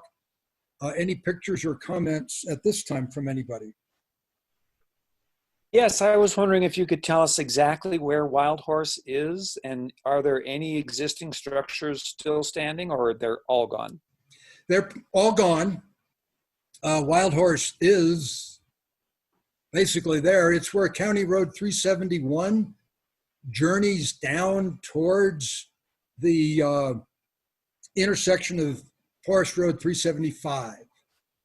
It puts it about 2 miles or so upstream, northward of where Colorado Avenue starts leaving Buena Vista. Right there, that's about as good a picture of where Wild Horse is. I've got it right there. Is that a suitable answer? Yes, thank you. Okay. And then it's Susan Neese again. I really appreciate that answer. And one other question then, is Wild Horse where that very bad accident happened? Like was it in the 1920s in the wintertime? No. That was a different location? I'm not, you mean like a road accident or a railroad accident? No, it was a derailment of the train. That was probably up much closer to Granite. Yes. Okay. Not Okay. here at Wild Horse. I Okay. think I know what you're talking about, and it was a bad accident, but it's not in my show here. Got it. Okay, thank you. Talking about the tunnels, the 4 tunnels. I've seen it written, but I don't know whether it's true or not. The only place in the country where you can see 4 railroad tunnels all at the same time, but it's a good claim, and I guess I'll make that claim. But this is kind of fun because it shows the Midland tracks going through the tunnels. I mentioned earlier about the competition between the Midland and the Rio Grande, and such as it was, they shared each other's tracks, but only if there was problems on one or the other track lines. The Midland, the Rio Grande, there's room between these rock buttresses and the Arkansas River to build a railroad, but only one. So the Midland was forced about 10 years later to build their railroads through these tunnels. The modern view of those 4 tunnels now looks strikingly similar, especially the one there of all 4 tunnels that you can clearly see. There was an accident, and I thought maybe you were referring to this, about 5 or 6 years ago. Part of the roof of the second tunnel there in the picture caved in and blocked the tunnel to vehicle traffic. That was in the wintertime. I think it was in either December or very early January. And indeed, this tunnel was closed to vehicle traffic for about 4 months until various things were sorted out, and they were able to clear it out and make some repairs to the roof of that second tunnel, hopefully so that it won't cave in again. On the other hand, it's interesting to note that the Midlands, and probably all these old railroads in Colorado, their biggest problem was cave-ins and landslides. So to have a tunnel cave in is certainly not a unique thing or a new thing for old railroads. I like this shot. This is the fourth tunnel after about 100 years on the left, 100 years ago on the right, and very, very, very similar in terms of the outline of the roof ceiling. I think that's rather impressive.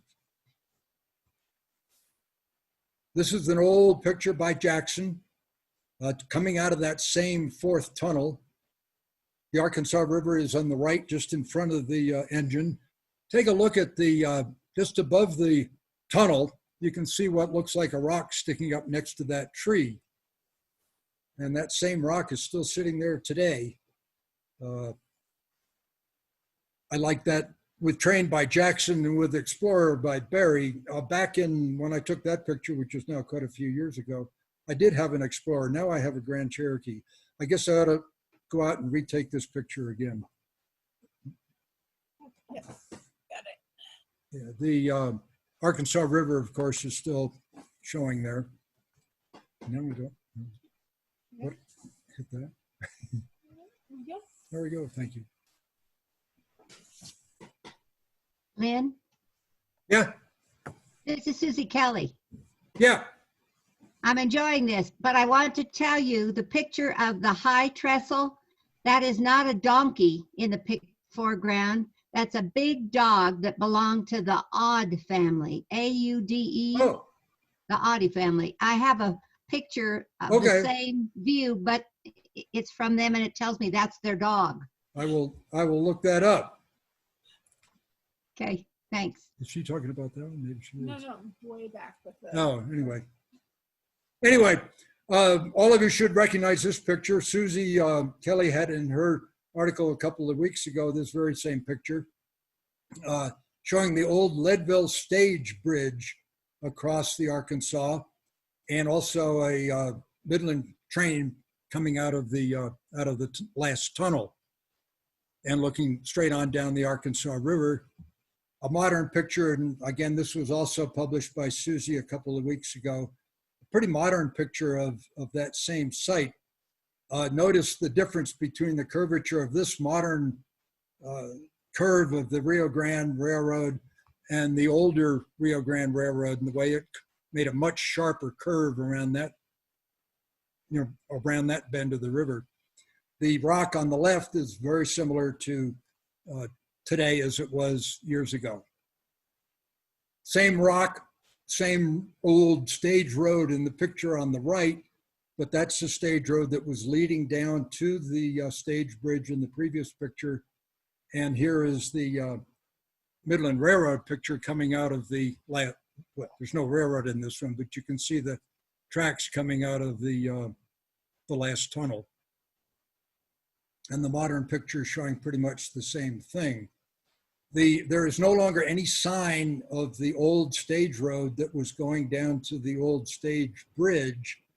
But on the other hand, they did a lot of rearrangement of the ground right in here to build the modern County Road 371 grade, and whatever was on the ground by the old stage line was probably obliterated. Elephant Rock, often called Sphinx Rock from the back. But my gosh, look at all these people. And that was a popular thing for railroads of way back then, to take people on tourism trains up to such and such a place. I have to assume that this train probably came from Colorado Springs. Let people out here to look around and stretch and take pictures. And I'm told that a lot of mountain blue columbines were also picked by all these people. We don't do that. The railroads don't do that anymore, and I don't know whether the people care or not. Anyway, the modern picture of Sphinx Rock is what it looks like today. From the front, yeah, you can say that Elephant Rock kind of looks like an elephant. The road, modern road County 371 there, and the old Midland grade showing on the left. And I'm just about finished. And I think everybody has probably done all. Thanks for everybody for going on this short line. I want to just advertise, I'm going to advertise for next year's RailFest. And I'm thinking I could offer a slideshow similar to this of maybe the Hagerman High Line that was briefly mentioned earlier, and also the so-called unfinished Rogers Spur that was up on that High Line also. Give my thanks to Mel McFarland and also Susie Kelly for their assistance in putting this show together over the years, and maybe more their motivation for having me even do this.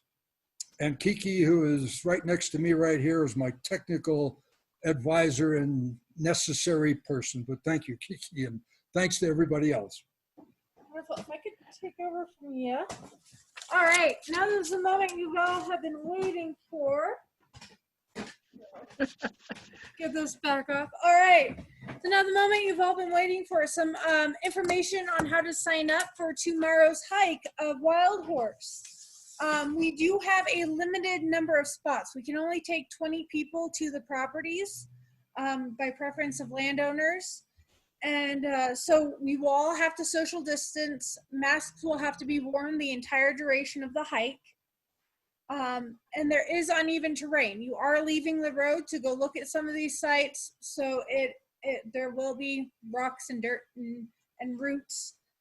So there will be that for the terrain to be prepared for.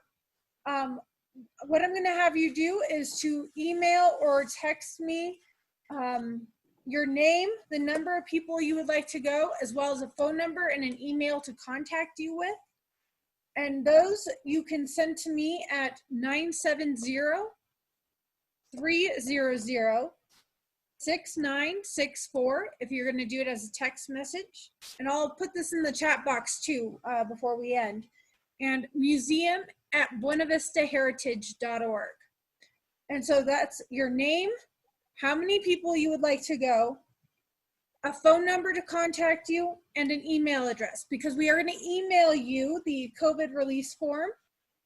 We are going to email you a little bit of information of what to bring, how to, and what to expect for how we're actually going to get to the, to that area, to that portion of it. So if, is there any questions on that? One question, just what time is that, Kiki? What time? So we're gonna probably be leaving around 9:30. But I'm gonna just keep where we're all meeting to go to the site to the email, just so that we don't get everybody showing up all at once, even if they cannot be in that 20 people. Does that make sense? Yes, that sounds great. All right. All right, does anyone have any last minute questions for our speakers? Yes, I had a question. Yes. There was a house in the earlier picture of Elephant Rock on the right-hand side. I was wondering if anybody knows whose house that was. On the very last picture. Oh, I think I know the picture you're talking about. I don't know the answer to that question. Here we go. I'll share that screen again and just bring it back up. There you Well, go. not that one, the one before that one. Next one. Next one. There you go. I think she's talking about this house. This house right here? Yes. I was looking at that, and I've been looking at that for a long time. I have no idea the answer to that. Okay, thank you. I probably can't go on the hike tomorrow. Is there any time that we could do that as a second group, maybe? Another day? Can you repeat that question? I can't go up to Wild Horse tomorrow because I have to work, but I was wondering if there were more than the 20 people, if there would be another day and time that could be scheduled. Would that be something we might be able to? I think we could do that, but let's not plan that now due to a lot of extenuating circumstances. I think it's a great idea, and I certainly would like to do that.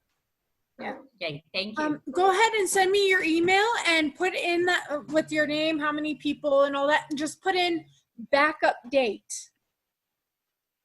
or like that you would like to be considered if we reschedule type thing. And so that way I will make that list separately, and we will be sure to email you all that information as we get closer to a secondary thing for those who cannot make it tomorrow. Okay. I do have a question for Lynn. If you could just explain a little bit more that much of Wild Horse is on private land, so that folks who might have been considering doing that on their own should be advised of the fact that there's quite a bit of private land there. Thank you. Yes, it's on private land. Yeah, I will try to do that. Almost all of Wild Horse is indeed on private land. The person that owns it is very interested in this whole project and kind of allowing people to see it and view it and experience it. Of course, there's no exact definition of where Wild Horse was, but I mean, one of the owners is myself, and I'm not sure what else to say. Anywhere on that County Road 371 that you're stepping off of the County Road 371 until you get almost all the way up to the railroad tunnels is private land, except on the left side of the road before the tunnels, and the tunnels themselves are on BLM land. And the river to the left of the tunnels is on BLM land, and that whole area is a very popular fishing access point. Is that Okay, well, I'd like to chime in before people start dropping out and thank our three speakers, Chris James, Martin Piernat, and Lynn Berry. You guys have all done a great job, and it's taken a lot of time and effort on your parts to put these presentations together, and I hope everyone has enjoyed them. And just another reminder for those of you who are going on our tour tomorrow, it's private land, so don't be wandering off too far from the group. And because all of Buena Vista Heritage's operations are operating with guidelines from the county health department, we are going to require masks, and we're going to be serious about it. I'm going to be the health cop. I guess if you don't want to wear a mask, I'm going to ask you to leave. So on a cheerful note, please come visit the museum. Upstairs at the top of the stairs is a photo collection from a local resident, and there must be, well, Kiki's pointing in the archives there, but at the top of the stairs on the walls, there are several picture frames with 20 or 30 pictures of Wild Horse that are not in any of the books. It's a unique collection. So if you're interested in Wild Horse, come visit the museum as well. And I'll give it back to Kiki to tell us how to close this down.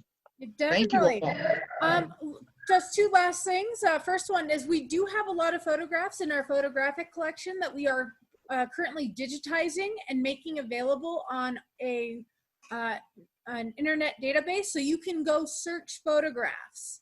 So some of the photos that are in these box back here, that's what I thought we were talking about, they're going to be available online for research, in addition to what we have up in the hallway there. I'm also recording this presentation. It should be available shortly on our website for a short duration, as well as our Facebook page. I'll try getting that video up hopefully sometime in the next couple days. So definitely keep an eye out for that. Thank you all for coming. Thank you. Thank you. Yeah, and thank you, Lynn, Martin, and Chris. It was great having you guys be able to do this, and it was nice seeing your smiling faces, even though, yay, COVID. All right.